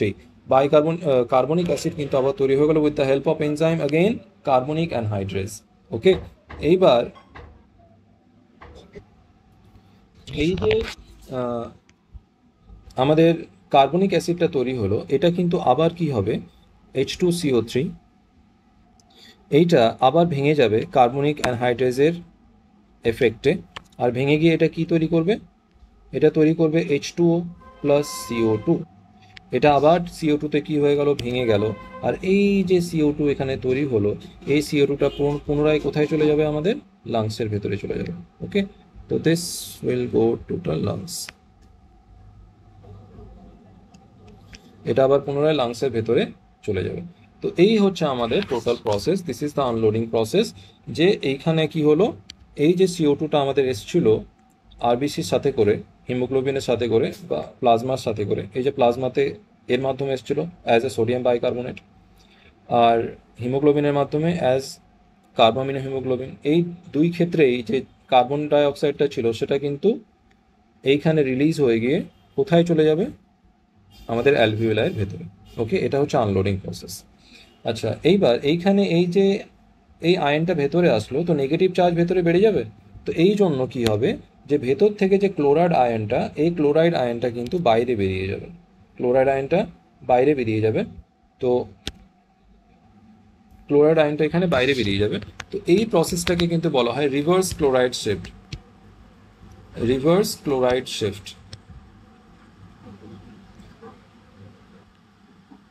ওকে, এইবার আরেকটা বিষয়, যে এইখানে এই যে বিষয়টা আমরা দেখছি এখানে, এই যে HCO3 আর H প্লাস, এইটা কিন্তু আমাদের এখানে অ্যাক্ট অ্যাজ এ বাফার। এটাকে আমরা কি বলবো? Act as buffer. কারণ যেটা আমাদের, আচ্ছা এখানে আমরা এটা অনেকটা গুলিয়ে ফেলবো। HCO3 মাইনাস, আমি এখানে অন্য কালার লিখে দিচ্ছি, যে HCO3 মাইনাস অ্যাক্ট অ্যাজ, যেটাই H প্লাসের সাথে যুক্ত হবে সেটা বাফার হিসেবে কাজ করবে, অ্যাক্ট অ্যাজ বাফার। ওকে, এটা আমাদের এখানে বাফার হিসেবে কাজ করবে। ওকে, তো এটা ছিল আমাদের টোটাল ট্রান্সপোর্ট অফ গ্যাস। এটা এখানে আমাদের ক্লিয়ার হয়ে গেল। আর এই ট্রান্সপোর্ট অফ গ্যাস এটা কিন্তু অত্যন্ত ইম্পর্টেন্ট ফর এক্সাম পারপাস, যে কোনো এক্সামের জন্য। ওকে, এখানে একটা ছোট্ট বিষয় আমরা দেখব, যে কার্বনিক অ্যানহাইড্রেজ যে এনজাইম, এটার মধ্যে কিন্তু জিঙ্ক থাকে, জিঙ্ক কন্টেনিং এনজাইম। আর এটা আমাদের আরবিসিতে প্রেজেন্ট থাকে, and some amount also present in plasma. প্লাজমার ভেতরেও কিছু অ্যামাউন্ট প্রেজেন্ট থাকে। ওকে, এখানে আমরা এটা দেখতে পাচ্ছি আমাদের, যে কার্বন ডাইঅক্সাইড হাইড্রোজেন জলের সাথে যুক্ত হয়ে কী তৈরি করছে? H2CO3, আর এখান থেকে আবার ভেঙে নিয়ে H plus and HCO3 minus আয়নে ভেঙে যাচ্ছে। আর এই যে যে রিয়াকশনটা, এটা কিন্তু আমাদের রিভার্সেবল রিয়াকশন আমরা দেখতে পাচ্ছি। টিস্যুতে এই দিকে রিয়াকশনটা প্রসিড করে, আর অ্যালভিওলাইয়ের ক্ষেত্রে এই দিকে রিয়াকশনটা প্রসিড করে। ওকে ওকে, এইবার আমরা দেখব যে আমাদের যে ব্লাড, এটা আমাদের অক্সিজেন আর কার্বন ডাইঅক্সাইডটাকে কতটা পরিমাণে ক্যারি করে সেটা আমরা দেখব। যে ইন হেলদি হিউম্যান বিং, একটা হেলদি হিউম্যান বিংয়ের ক্ষেত্রে কিন্তু 100 ml ব্লাডে 100 ml ব্লাড কন্টেন্স 15 গ্রাম হিমোগ্লোবিন। 15 গ্রাম হিমোগ্লোবিন কিন্তু থাকে। আর 1 গ্রাম হিমোগ্লোবিন আমাদের 1.34 ml O2কে ক্যারি করে। তাহলে 15 গ্রাম আমাদের কতটা ক্যারি করবে? এটা যদি আমরা মাল্টিপ্লাই করি, 20 ml অফ O2 ক্যারি করবে। তো আমরা এখানে কি বলতে পারি, যে 100 ml যে আমাদের ব্লাড, অক্সিজেনেটেড ব্লাড, সেখানে আমাদের 20 ml অফ অক্সিজেন থাকে, 20 ml অফ অক্সিজেন থাকে। এইবার এই যে আমাদের 100 ml অফ ব্লাড, এটা কতটা ক্যারি করবে, কতটা আমাদের CO2কে ক্যারি করবে, কতটা CO2 ডেলিভার করবে, সেইটা কিন্তু ডিপেন্ড করে রেস্টিং কন্ডিশন অ্যান্ড স্ট্রেনাস কন্ডিশনের উপরে। স্ট্রেনাস মানে আমরা যখন কোনো হেভি এক্সারসাইজ করি, হেভি ওয়ার্ক করি, সেটাকে স্ট্রেনাস কন্ডিশন বলা হয়। রেস্টিং কন্ডিশন যখন আমরা রিল্যাক্স পজিশনে থাকি। তো রেস্টিং কন্ডিশনে কী হয়, 100 ml ব্লাড, তার সাথে 20 ml অফ অক্সিজেন বয়ে নিয়ে আসে, আর সেখান থেকে মাত্র 5 ml কিন্তু টিস্যুকে ডেলিভার করে, 5 ml দেয়, বাকি 15 ml তার নিজের কাছে রেখে দেয়, বাকি 15 ml নিজের কাছে রেখে দেয়। আর টিস্যু থেকে 4 ml CO2 কিন্তু এই ব্লাডে চলে আসে। তো ডিঅক্সিজেনেটেড ব্লাডের মধ্যে পার 100 ml ব্লাডে 15 ml O2 থাকবে, 4 ml CO2 থাকবে। ওকে, অক্সিজেনেটেড ব্লাডে CO2 থাকবে না, মানে CO2 অনেক কম পরিমাণে থাকবে। আর এইখানে O2 কত থাকবে 20 ml। স্ট্রেনাস কন্ডিশনের ক্ষেত্রে যদি আমরা দেখি তাহলে এখানে অক্সিজেন 20 ml বয়ে নিয়ে আসবে, কিন্তু এখানে ডেলিভার করবে 15 ml। এখানে 5 ml ডেলিভার করতো, এখানে 15 ml ডেলিভার করবে, মানে 75% ডিসোসিয়েশন হয়ে যাবে। ওকে, আর এইখান থেকে আমাদের 14 ml CO2 আসবে। তো ডিঅক্সিজেনেটেড ব্লাডে এখানে কতটা বাঁচবে? 5 ml O2 and 14 ml CO2। ওকে, তো এখানে ওই জিনিসটা আরও একটু স্পষ্টভাবে লেখা আছে। অক্সিজেনেটেড ব্লাডে 100 ml ব্লাডে 20 ml O2 থাকে, ডিঅক্সিজেনেটেড ব্লাডে 100 ml এ 15 ml O2 and 4 ml CO2 in resting condition. এটা যদি আমরা স্ট্রেনাস কন্ডিশনে দেখি তাহলে অক্সিজেনেটেড ব্লাডে অক্সিজেনের পরিমাণটা তো সেম থাকবে, কিন্তু ডিঅক্সিজেনেটেড ব্লাডের মধ্যে অক্সিজেনের পরিমাণটা মাত্র 5 ml থাকবে আর CO2 থাকবে 14 ml। ওকে ওকে, এইবার আমরা অক্সিজেন হিমোগ্লোবিন ডিসোসিয়েশন কার্ভ দেখব। এটা কিন্তু অত্যন্ত ইম্পর্টেন্ট প্রত্যেকটা এক্সামের জন্য কিন্তু অত্যন্ত ইম্পর্টেন্ট। এটা খুব মনোযোগ সহকারে বুঝবে। এই যে অক্সিজেন হিমোগ্লোবিন ডিসোসিয়েশন কার্ভ, এটাকে কিন্তু আমাদের সিগময়েড কার্ভও বলা হয়। ওকে, এটাকে সিগময়েড কার্ভও বলা হয়। এই কার্ভটা অনেকটা এরকম দেখতে হয়, ঠিক আছে। এই যে মাঝখানে আমরা এই যে যেটা দেখতে পাচ্ছি, এটা আমাদের মেইন কার্ভ। এইটা অনেক সময় ডান দিকে সরে আসে, এটাকে রাইট শিফট বলা হয়। অনেক সময় এটা বাম দিকে সরে আসে, এটাকে লেফট শিফট বলা হয়। ওকে, এই যে সিগময়েড, এটাকে সিগময়েড কার্ভও বলা হয় অথবা বোর্স এফেক্টও বলা হয়। ওকে, এইবার এই যে ডান দিকে যে সরে আসে আর বাম দিকে সরে আসে, এটা কখন হয়, কিভাবে হয়, তো এই ব্যাপারটা আমরা বুঝবো। প্রথমে আমরা দেখব লেফট শিফট। এই যে লেফট শিফট, এটা হয় আন্ডার ফেভারেবল কন্ডিশন। ফেভারেবল কন্ডিশনে কি হয়? বাম দিকে সরে আসে। ওকে, এখানে কি হয়? অক্সিজেন হিমোগ্লোবিনের অ্যাসোসিয়েশন হয়, আর এটাকে বলা হয় হ্যালডেন এফেক্ট। কি বলা হয়? Haldane effect. এখানে আসলে কি হয় যে যখন আমরা অ্যালভিওলারের কাছে দেখি, এটা কিন্তু অ্যালভিওলারের কাছে হয় বা লাংসের কাছে হয়। লাংসে কি হয়? অক্সিজেনের পার্শিয়াল প্রেশার বেশি থাকে, কার্বন ডাইঅক্সাইডের পার্শিয়াল প্রেশার কম থাকে। এখানে H+ আয়ন কনসেন্ট্রেশন কম থাকে, ফলে পিএইচ বেশি থাকে, টেম্পারেচার কম থাকে প্রায় 20°C, আর এখানে P50 ভ্যালুটাও কম হয়। P50 ভ্যালু মানে যে পার্শিয়াল প্রেশারে, এখানে আমরা দেখতে পাচ্ছি অক্সিজেনের পার্শিয়াল প্রেশার রয়েছে versus percentage saturation of haemoglobin with oxygen. এখানে হিমোগ্লোবিন কত তাড়াতাড়ি স্যাচুরেট হচ্ছে উইথ অক্সিজেন, আর এদিকে রয়েছে আমাদের অক্সিজেনের পার্শিয়াল প্রেশার। তো কত পার্শিয়াল প্রেশার অবধি আমাদের হিমোগ্লোবিনটা স্যাচুরেট হচ্ছে? এখানে আমরা দেখতে পাচ্ছি এটা হচ্ছে 50%। তো 50% এখানে স্যাচুরেট হচ্ছে আমাদের 30 mmHg-তে আন্ডার নর্মাল কন্ডিশন। ওকে, এবার লেফট শিফট যখন হয়ে যাবে, রাইট শিফট যখন হবে, তখন আমাদের এই P50 ভ্যালুটা কিন্তু বেড়ে গেল, 40-এর বেশি হয়ে গেল, আর এইখানে 20-র কাছাকাছি চলে আসলো ফর লেফট শিফট। ওকে, মানে যখন লেফট শিফট হবে মানে P50, এটা P50 ভ্যালু মানে যে পার্শিয়াল প্রেশারে আমাদের হিমোগ্লোবিন 50% স্যাচুরেট হয়ে যাবে, সেটা হচ্ছে P50 ভ্যালু। ওকে, তো এখানে আমরা দেখতে পাচ্ছি লেফট দিকে যখন সরে আসবে তখন P50 ভ্যালুটা কমে যাবে। এখানে P50 ভ্যালু রয়েছে 30, তো এখানে লেফট সরে আসলে P50 ভ্যালু এখানে 20 হয়ে গেল, এখানে 40-এর বেশি হয়ে গেল রাইট শিফটে। তো এখানে আমরা দেখতে পাচ্ছি P50 ভ্যালু কমে যায়। তো এগুলো হচ্ছে ফেভারেবল কন্ডিশন। এই সমস্ত ফেভারেবল কন্ডিশনে কী হবে? হিমোগ্লোবিনের সাথে অক্সিজেনটা অ্যাসোসিয়েট হবে, বাইন্ডিং হবে, আর এটাকে হ্যালডেন এফেক্ট বলা হয়, আর এটা আমাদের কোথায় হয়? লাংসের ক্ষেত্রে হয়। এরপরে আমরা দেখব রাইট শিফটের ক্ষেত্রে এটা আন্ডার আনফেভারেবল কন্ডিশনে হয়, আর এটা নিয়ার দি টিস্যু হয়। ওকে, এটা হচ্ছে হিমোগ্লোবিন ডিসোসিয়েশন, এটাকে বোর্স এফেক্টও বলা হয়। ওকে, এইখানে কি হয়? সমস্ত আনফেভারেবল কন্ডিশন হয়, অক্সিজেনের পার্শিয়াল প্রেশার কম হয়, CO2টা বেশি হয়, এখানে H+-এর কনসেন্ট্রেশন বেশি হয়, মানে পিএইচ কম হবে, টেম্পারেচার বেশি হবে প্রায় 43°C। P50 ভ্যালুটা এখানে বেড়ে যাবে, এখানে দেখতে পাচ্ছি আমরা 40-এর বেশি হয়ে গেল। তো এই সমস্ত ক্ষেত্রে কি হয়? হিমোগ্লোবিনটা ভেঙে যায় আর অক্সিজেনটা এখান থেকে বেরিয়ে যায়। তো this is haemoglobin oxygen dissociation. এরপর আমরা দেখব নার্ভাস রেগুলেশন অফ ব্রিদিং, মানে আমাদের ব্রিদিংটা with the help of our nervous system কীভাবে রেগুলেট হয় সেটা আমরা দেখব। এটা ইনভলেন্টারি কন্ট্রোল হয়, ইনভলেন্টারিলি কন্ট্রোল করে, মানে সেটা এখানে আমাদের নিয়ন্ত্রণ নেই, এটা আমাদের ব্রেন নিজেরাই নিচে থেকে সেটা নিয়ন্ত্রণ করে বডির কন্ডিশনটা দেখে। এটা মূলত হয়ে থাকে আমাদের মেডুলা অবলাঙ্গেটার মাধ্যমে। ওকে, মেডুলা অবলাঙ্গেটা আমাদের ব্রেনের একটা পার্ট। তো এই যে মেডুলা অবলাঙ্গেটা, এটা দুটো পার্ট থাকে, একটা হচ্ছে ডিআরজি, একটা হচ্ছে ভিআরজি। ডিআরজি মানে dorsal respiratory group of neurons, and VRG মানে ventral respiratory group of neurons. এই যে ডিআরজি, এটা কাকে কন্ট্রোল করে? নর্মাল ইন্সপাইরেশন, নর্মাল ব্রিদিংকে। আর ফোর্সফুল ইন্সপাইরেশন আর ফোর্সফুল এক্সপাইরেশন মানে ফোর্সফুল ব্রিদিংকে কে কন্ট্রোল করে? ভিআরজি। ওকে, তো এই যে মিডল অবল্যাঙ্গেটের কটা পার্ট, এর দুটো পার্ট মূলত dorsal respiratory group of neurons DRG and VRG ventral respiratory group of neurons VRG. Okay, ডিআরজির কাজটা আমরা বুঝবো। ডিআরজি যেটা, এটাকে ইন্সপাইরেটরি এরিয়া বলা হয় বা ব্রিদিং এরিয়া বলা হয়, ব্রিদিং সেন্টার। তো ব্রিদিং সেন্টার আমাদের ডিআরজি, নর্মাল ব্রিদিং সেন্টার আমাদের ডিআরজি। এটা আমাদের নর্মাল ইন্সপাইরেশন বা নর্মাল ব্রিদিংকে কন্ট্রোল করে। কিভাবে করে? এটা হচ্ছে রেসপিরেটরি রিদম সেন্টার। এটাকে কি বলা হয়? Respiratory rhythm centre. এটা কিন্তু অত্যন্ত important, respiratory rhythm centre. Okay, এরপরে কন্ট্রোল নর্মাল ব্রিদিং, এটা নর্মাল ব্রিদিংকে কন্ট্রোল করে।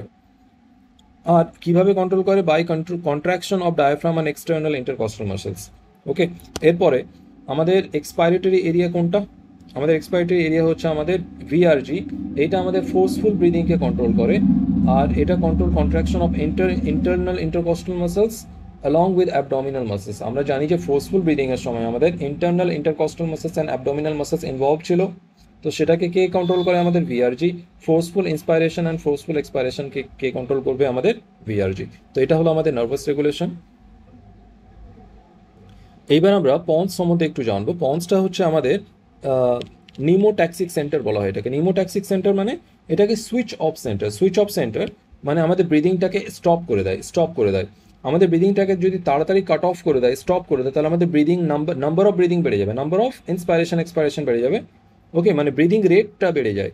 তো বাই সুইচিং অফ বা by cutting off the inspiration আর এক্সপাইরেশন, এটা কিন্তু ব্রিদিং রেটটাকে বাড়িয়ে দেয়। এই pons centre is hyperactive. আমরা যখন অনেক স্ট্রেনাস কন্ডিশনে থাকি, কোনো যদি হেভি ওয়ার্ক করি, তখন সেই ক্ষেত্রে কিন্তু আমাদের রেট অফ ব্রিদিংটা বেড়ে যায়। কার কারণে? আমাদের পন্সের কারণে এটা অ্যাক্টিভেট হয়ে যায়। ডিউরেশন অফ ইন্সপাইরেশন ডিক্রিজ হয়ে যায়। ওকে, নিউমোট্যাক্সিক সেন্টার যদি হাইপার অ্যাক্টিভ হয়ে যায়, তাহলে আমাদের রেসপিরেটরি রিদম সেন্টার অ্যাক্টিভ হয়ে যাবে। আর এটা আমাদের ডিউরেশন অফ ইন্সপাইরেশনকে কমিয়ে দেবে আর রেট অফ ইন্সপাইরেশনকে বাড়িয়ে দেবে। এবার আমরা কেমিক্যাল রেগুলেশন অফ ব্রিদিংটা দেখব। এখানে মূলত কি হয় যে আমাদের যে কিমো রিসেপ্টর রয়েছে, এর মাধ্যমে কিন্তু আমাদের কেমিক্যাল রেগুলেশনটা হয়ে থাকে। আর এটা সেন্সিটিভ আমাদের কার্বন ডাইঅক্সাইড অ্যান্ড হাইড্রোজেন আয়নের ক্ষেত্রে। CO2 অ্যান্ড H+ আয়নের জন্য এটা কিন্তু সেন্সিটিভ। এটা এই যে কিমো রিসেপ্টর, এর দুটো পার্ট রয়েছে, একটা হচ্ছে সেন্ট্রাল কিমো রিসেপ্টর, আর একটা হচ্ছে পেরিফেরাল কিমো রিসেপ্টর। এই দুটো কিভাবে কাজ করে? CO2 and H+ ion concentration আর একটা O2 কনসেন্ট্রেশন, এগুলো যদি চেঞ্জ হয়, তাহলে আমাদের কিন্তু কিমো রিসেপ্টরসগুলো অ্যাক্টিভেট হয়ে যায়। আর এটা আমাদের যে ব্রিদিং রেটটা, সেটাকে কিন্তু এটা নিয়ন্ত্রণ করতে থাকে। তো এখানে আমার যে সেন্ট্রাল কিমো রিসেপ্টর রয়েছে, এটা আমাদের রয়েছে near the medulla oblongata in the brain. আমাদের মেডুলা অবল্যাঙ্গেটার কাছে এটা অবস্থিত থাকে। আর এটা কার জন্য সেন্সিটিভ থাকে? ইফ H+ আয়ন কনসেন্ট্রেশন আর CO2 কনসেন্ট্রেশন যদি বেড়ে যায় in our cerebrospinal fluid CSF, তখন কিন্তু এটা অ্যাক্টিভেট হয়ে যায়। কিভাবে হয় সেটা আমি একটু পরে বলছি। নেক্সট আমাদের কাছে রয়েছে পেরিফেরাল কিমো রিসেপ্টরস। এটা আমাদের present near the carotid artery and aortic arch. এই carotid artery and aortic arch, এই দুই জায়গায় কিন্তু আমাদের পেরিফেরাল কিমো রিসেপ্টরসটা, একটু পরে আমি ডায়াগ্রামের মাধ্যমে দেখাবো। এখন শুধু নাম দুটো মনে রাখো। Carotid artery and aortic arch, এই দুটোতে কিন্তু অবস্থিত থাকে আমাদের পেরিফেরাল কিমো রিসেপ্টরস। আর এইটা কিন্তু মোর সেন্সিটিভ ফর লো অক্সিজেন। অক্সিজেনের মাত্রা যদি কমে যায়, তখন কিন্তু এই দুটো অ্যাক্টিভেট হয়ে যায়। ওকে, আর একটা CO2 কনসেন্ট্রেশন যদি বেড়ে যায়, H+ কনসেন্ট্রেশন বেড়ে যায়, তখনও কিন্তু একটা অ্যাক্টিভিটি হয়ে যায়, কিন্তু মোর সেন্সিটিভ ফর লো অক্সিজেন। ওকে, এইবার যখন এই দুটো অ্যাক্টিভেট হয়ে যায়, তখন কি হয়? তখন আমাদের স্টিমুলেট মেডুলা অবল্যাঙ্গেটা, তখন এটা মেডুলা অবল্যাঙ্গেটাকে স্টিমুলেট করে যায়। আর আমরা জানি মেডুলা অবল্যাঙ্গেটা আমাদের ব্রিদিং সেন্টার। মেডুলা অবল্যাঙ্গেটা আমাদের ব্রিদিং সেন্টার। তো ওটা আমাদের কি করে? রেট অফ ব্রিদিংকে বাড়িয়ে দেয়।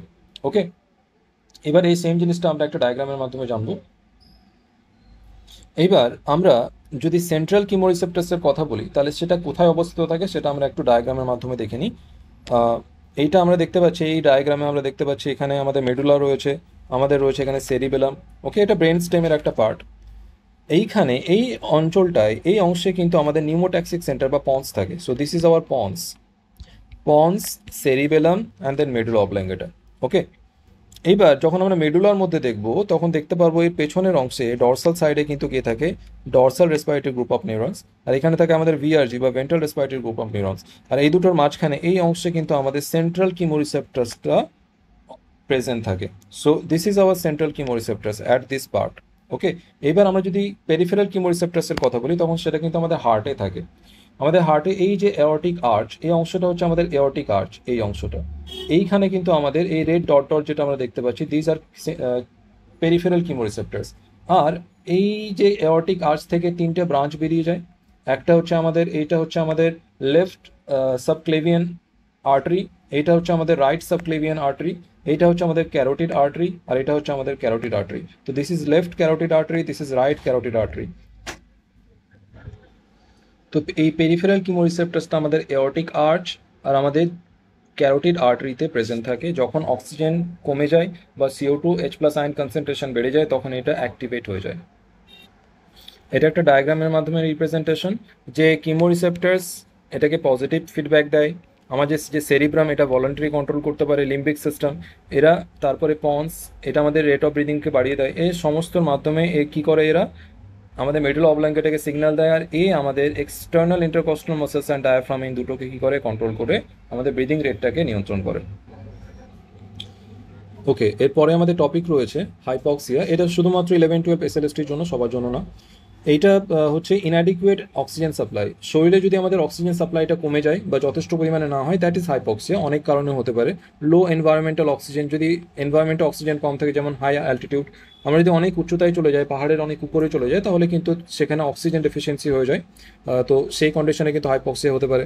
ঠিক আছে, রেসপিরেটরি ইস্যুস, বিভিন্ন রেসপিরেটরি ইস্যুর মাধ্যমে, যেমন লাং ডিজিজ, আমাদের chronic obstructive pulmonary disease, COPD, pneumonia, asthma, যে কোনো প্রবলেমের কারণে কিন্তু আমাদের রেসপিরেটরি ইস্যু হয়, আর তার মাধ্যমে কিন্তু আমাদের অক্সিজেন সাপ্লাইটা বডিতে আমাদের কমে যায়। ওকে, এরপরে আমাদের ব্লাড রিলেটেড ইস্যুস থাকতে পারে, যেমন অ্যানিমিয়া। অ্যানিমিয়া হয়ে গেলে আমাদের কি হয়, ব্লাডের মধ্যে আমাদের RBC কমে যায়। ওকে, তো তার মাধ্যমে আমাদের অক্সিজেন ক্যারিয়ার কমে যায়, ফলে অক্সিজেন সাপ্লাই কমে যাবে। অক্সিজেন, কার্বন মনোক্সাইড পয়জনিং, যে আমাদের কার্বন মনোক্সাইড পয়জনিং হয়ে যায়, আমি একটু আগে অনেক বিস্তারিত বুঝিয়েছি যে কার্বন মনোক্সাইড পয়জনিং হয়ে গেলে কী হয়ে যাবে, আমাদের হিমোগ্লোবিনটা ব্লক হয়ে যাবে, ফলে অক্সিজেন ক্যারিয়ার কমে যাবে। এরপরে সার্কুলেটরি ইস্যুস, যেমন যদি কোনো শক বা হার্ট ফেলিয়ার হয়ে থাকে বা ব্লাড ভেসেলসের মধ্যে যদি কোনো অবস্ট্রাকশন থাকে, ঠিক আছে, তো সেই ক্ষেত্রে ব্লাড ফ্লোটা সঠিক হয় না, বা ব্লাড ফ্লো স্বাভাবিক না হলে অক্সিজেন সাপ্লাই স্বাভাবিক হবে না। এরপরে সেলুলার অ্যান্ড টিস্যু ইস্যুস, যেমন যদি কোনো পয়জনিং থাকে, লাইক সায়ানাইড পয়জনিং যদি হয়ে যায়, তখন সেই ক্ষেত্রে আমাদের সেলুলার রেসপিরেশনটা এফেক্টেড হয়ে যায়। তো সেই ক্ষেত্রেও আমাদের অক্সিজেন সাপ্লাইটা কিন্তু কমে যায়।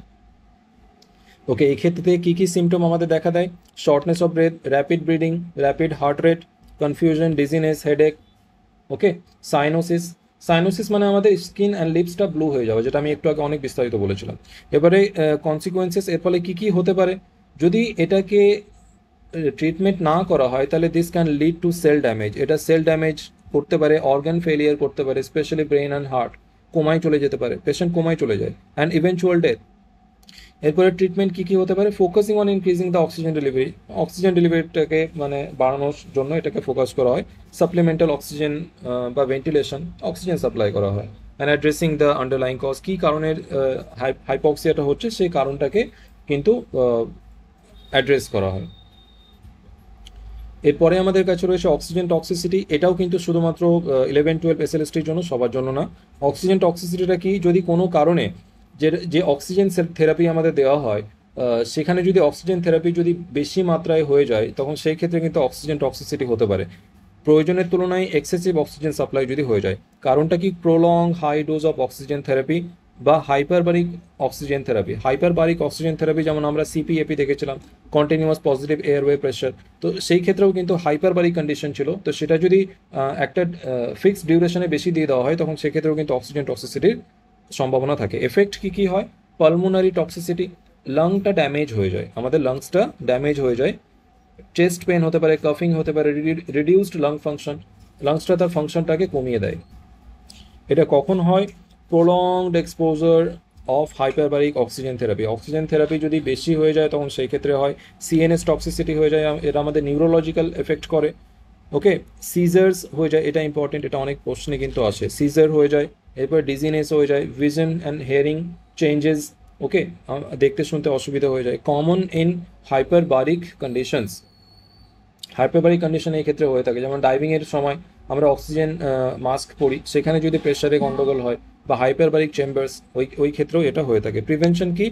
Use lowest effective oxygen concentration. আমরা যখন অক্সিজেন সাপ্লাইটা নেব তখন সেই ক্ষেত্রে কিন্তু আমাদের যেটা যত কম অক্সিজেন সাপ্লাই করে এফেক্টিভ রেজাল্ট পাওয়া যায় সেটা আমাদের দেখতে হবে। মনিটর এক্সপোজার টাইম, কত টাইমের জন্য আমাদের অ্যাডমিনিস্ট্রেট করা হচ্ছে অক্সিজেনের জন্য, সেই বিষয়টা আমাদের দেখতে হবে। কত সময় ধরে অক্সিজেনটা সাপ্লাই করা হচ্ছে। এখানে একটা জিনিস যে অক্সিজেন কিন্তু আমাদের বডির জন্য ভাইটাল, কিন্তু এটা হার্মফুলও হতে পারে যদি আমাদের এক্সেস অ্যামাউন্টে দেওয়া হয়। ওকে, তো দিস ইজ অক্সিজেন টক্সিসিটি। এরপরে আমরা ব্রিদিং ডিসঅর্ডারটা দেখবো। এটা সবার জন্য অত্যন্ত ইম্পর্টেন্ট, স্পেশালি ফর নিট। ওকে, এসএলএসটির জন্য ইম্পর্টেন্ট। এইখানে ব্রিদিং ডিসঅর্ডারটা কি? অ্যাজমা রয়েছে। প্রথম অ্যাজমাটা কি? এখানে breathing difficulty in breathing due to এই যে আমাদের এয়ারওয়ে বা ব্রঙ্কাই বা ব্রঙ্কিওল থাকে, এটা কনস্ট্রিক্ট হয়ে যায়, ছোট হয়ে যায়, ভেতরে যে লিউমেনটা বা ফাঁকা জায়গাটা সেটা ছোট হয়ে যায়, থিকেনিং হয়ে যায়, এক্সেসিভ মিউকাস জমে যায়, বাইরে যে আমাদের স্মুথ মাসলসটা রয়েছে সেটা টাইট হয়ে যায়। মূলত এই যে এয়ারওয়ে প্যাসেজটা, এই প্যাসেজটা সরু হয়ে যায়। এয়ারওয়ের যে প্যাসেজটা, এই প্যাসেজটা কিন্তু সরু হয়ে যায়, ছোট হয়ে যায়। এখানে দেখতে পাচ্ছি আমরা ছোট হয়ে যায়, ফলে এয়ার ফ্লোটা বাধাপ্রাপ্ত হয়। এর ফলে এই যে একটা হলমার্ক মানে যেটা দেখে আমরা বুঝতে পারি যে এই ডিজিজটাই হতে পারে, সেটা হচ্ছে হুইজিং সাউন্ড। অ্যাজমা হলেই কিন্তু হুইজিং সাউন্ড আসবে, শ্বাস নিলে কিন্তু হুইজিং সাউন্ড আসে, অ্যান্ড ডিফিকাল্টি ইন ব্রিদিং। এরপরে রয়েছে এমফাইসিমা, এটাও কিন্তু সবার জন্য ইম্পর্টেন্ট। বেশি ইম্পর্টেন্ট হচ্ছে কিন্তু ক্রনিক ডিসঅর্ডার। মনে রাখতে হবে emphysema is a chronic disorder. কী কারণে হয়ে থাকে? মূলত এটা সিগারেট স্মোকিংয়ের ক্ষেত্রে হয়ে থাকে। আর এর ফলে কি হয়, আমাদের অ্যালভিওলার মধ্যে এই যে অ্যালভিওলার ওয়ালসগুলো থাকে, এই অ্যালভিওলার ওয়ালগুলো কিন্তু লং ডিউরেশনে যদি স্মোকিং করা হয় তখন এই ওয়ালগুলো ড্যামেজ হয়ে যায়, আর সেই ক্ষেত্রে রেসপাইরেটরি এরিয়াটা কমে যায়। এই যে রেসপাইরেটরি সারফেস এরিয়াটা কমে যায়, আর এর ফলে কিন্তু আমাদের গ্যাসিয়াস এক্সচেঞ্জটা কিন্তু বাধাপ্রাপ্ত হয় বা ডিস্টার্ব হয়ে যায়। এরপরে আমাদের অকুপেশনাল রেসপিরেটরি ডিসঅর্ডার রয়েছে, যেমন যারা গ্রাইন্ডিং বা স্টোন কাটিং, যারা পাথর টাথর কাটে বা যেগুলো গ্রাইন্ডিং মিল থাকে সেখানে কাজ করে, তো তাদের ক্ষেত্রে এটা হয়। এখানে দীর্ঘদিন ধরে এই স্টোনের যে ডাস্ট, এই সিলিকা ডাস্ট, এগুলো দীর্ঘদিন ধরে যদি মানে ইনহেল করা হয় তখন সেক্ষেত্রে লাংসের মধ্যে ফাইব্রোসিস হয়ে যায়, আর সেই ফাইব্রোসিস হওয়ার কারণে কিন্তু লাংসটা টাইট হয়ে যায়। ওকে, তো this is hour occupational respiratory disorder. এর অনেকগুলো টাইপ। একটা টাইপ যেমন নিউমোকোনায়োসিস, এটা যেমন ক্রনিক লাং কন্ডিশন, এটা হয় আমাদের ডাস্ট যদি ইনহেল করা হয় সেই ক্ষেত্রে। সিলিকোসিস, সিলিকা ডাস্ট যদি ইনহেল করা হয়। অ্যাসবেস্টোসিস ইনহেল করলে এটা হয়, এটা একটা ক্রনিক ডিসঅর্ডার। এটা বাইসিনোসিস, এটা একটা আলাদা, এটাও অকুপেশনাল। যারা কটন নিয়ে কাজ করে, কটন ফাইবার যদি বেশি সময় ধরে ইনহেল করা হয় তখন এটা হয়ে যায়। এটা আমাদের আর্টিফিশিয়াল ব্রিদিং, এটা আমি নেক্সট ডে বলবো, এটা সবার সিলেবাসে নেই, তো এটা নেক্সট চ্যাপ্টারে আমি কিন্তু এই টপিকটা নেব, আজকে আর সময় নেই। ওকে, তো এইখানে আমাদের এই সিলেবাসটা কিন্তু সম্পূর্ণ শেষ হচ্ছে। এখানে তোমরা দেখতে পাচ্ছ এই দুটো 11-12-এর জন্য, আর এই দুটো 9-10 এসএলএসটির জন্য। তো এখানে প্রত্যেকটা পয়েন্ট কিন্তু অ্যাজ পার সিলেবাস গাইডলাইন্স প্রত্যেকটা জিনিস কিন্তু কমপ্লিট করানো হয়েছে। এখন তোমাদের দায়িত্ব, তোমরা সিরিয়াসলি যদি পড়ো তাহলে তোমরা নিজেরা রেজাল্ট পাবে। ওকে, তো তোমাদেরকে ডেডিকেটেডলি পড়তে হবে। আমাদের তরফ থেকে কিন্তু যথেষ্ট এফর্ট দেওয়া হচ্ছে তোমাদের জন্য। ওকে, আজকের লেকচার এর পুরো পিডিএফ তোমরা ভিডিওর যে ডেসক্রিপশন সেখানে কিন্তু আমাদের টেলিগ্রাম চ্যানেলের লিঙ্কটা পেয়ে যাবে, আর টেলিগ্রাম চ্যানেলে আমাদের সমস্ত পিডিএফ কিন্তু আপলোডেড রয়েছে, সেখান থেকে তোমরা পেয়ে যাবে ভিডিও ডেসক্রিপশনে টেলিগ্রাম চ্যানেলের লিঙ্ক। আজকের ভিডিও যদি তোমাদের ভালো লেগে থাকে তাহলে অবশ্যই ভিডিওটি লাইক করবে, শেয়ার করবে, আমাদের চ্যানেলটিকে সাবস্ক্রাইব করবে। কারো কোনো ডাউট থাকলে বা কোনো স্পেসিফিক কোয়েরি থাকলে আমাদের অবশ্যই কমেন্ট সেকশনে জানাবে। ভিডিওটা তোমাদের কেমন লেগেছে সেটাও তোমরা কমেন্ট সেকশনে জানাবে, সেটা আমাদের কিন্তু নেক্সট ভিডিও বানাতে অনেকটা মোটিভেট করে। আর নোটিফিকেশন বেলটা অবশ্যই তোমরা অন করবে। Okay, so thank you so much for attending today's class. Okay, I hope you like today's lecture. Hope to see you in the next video. Till then, stay on. Goodbye. Take care.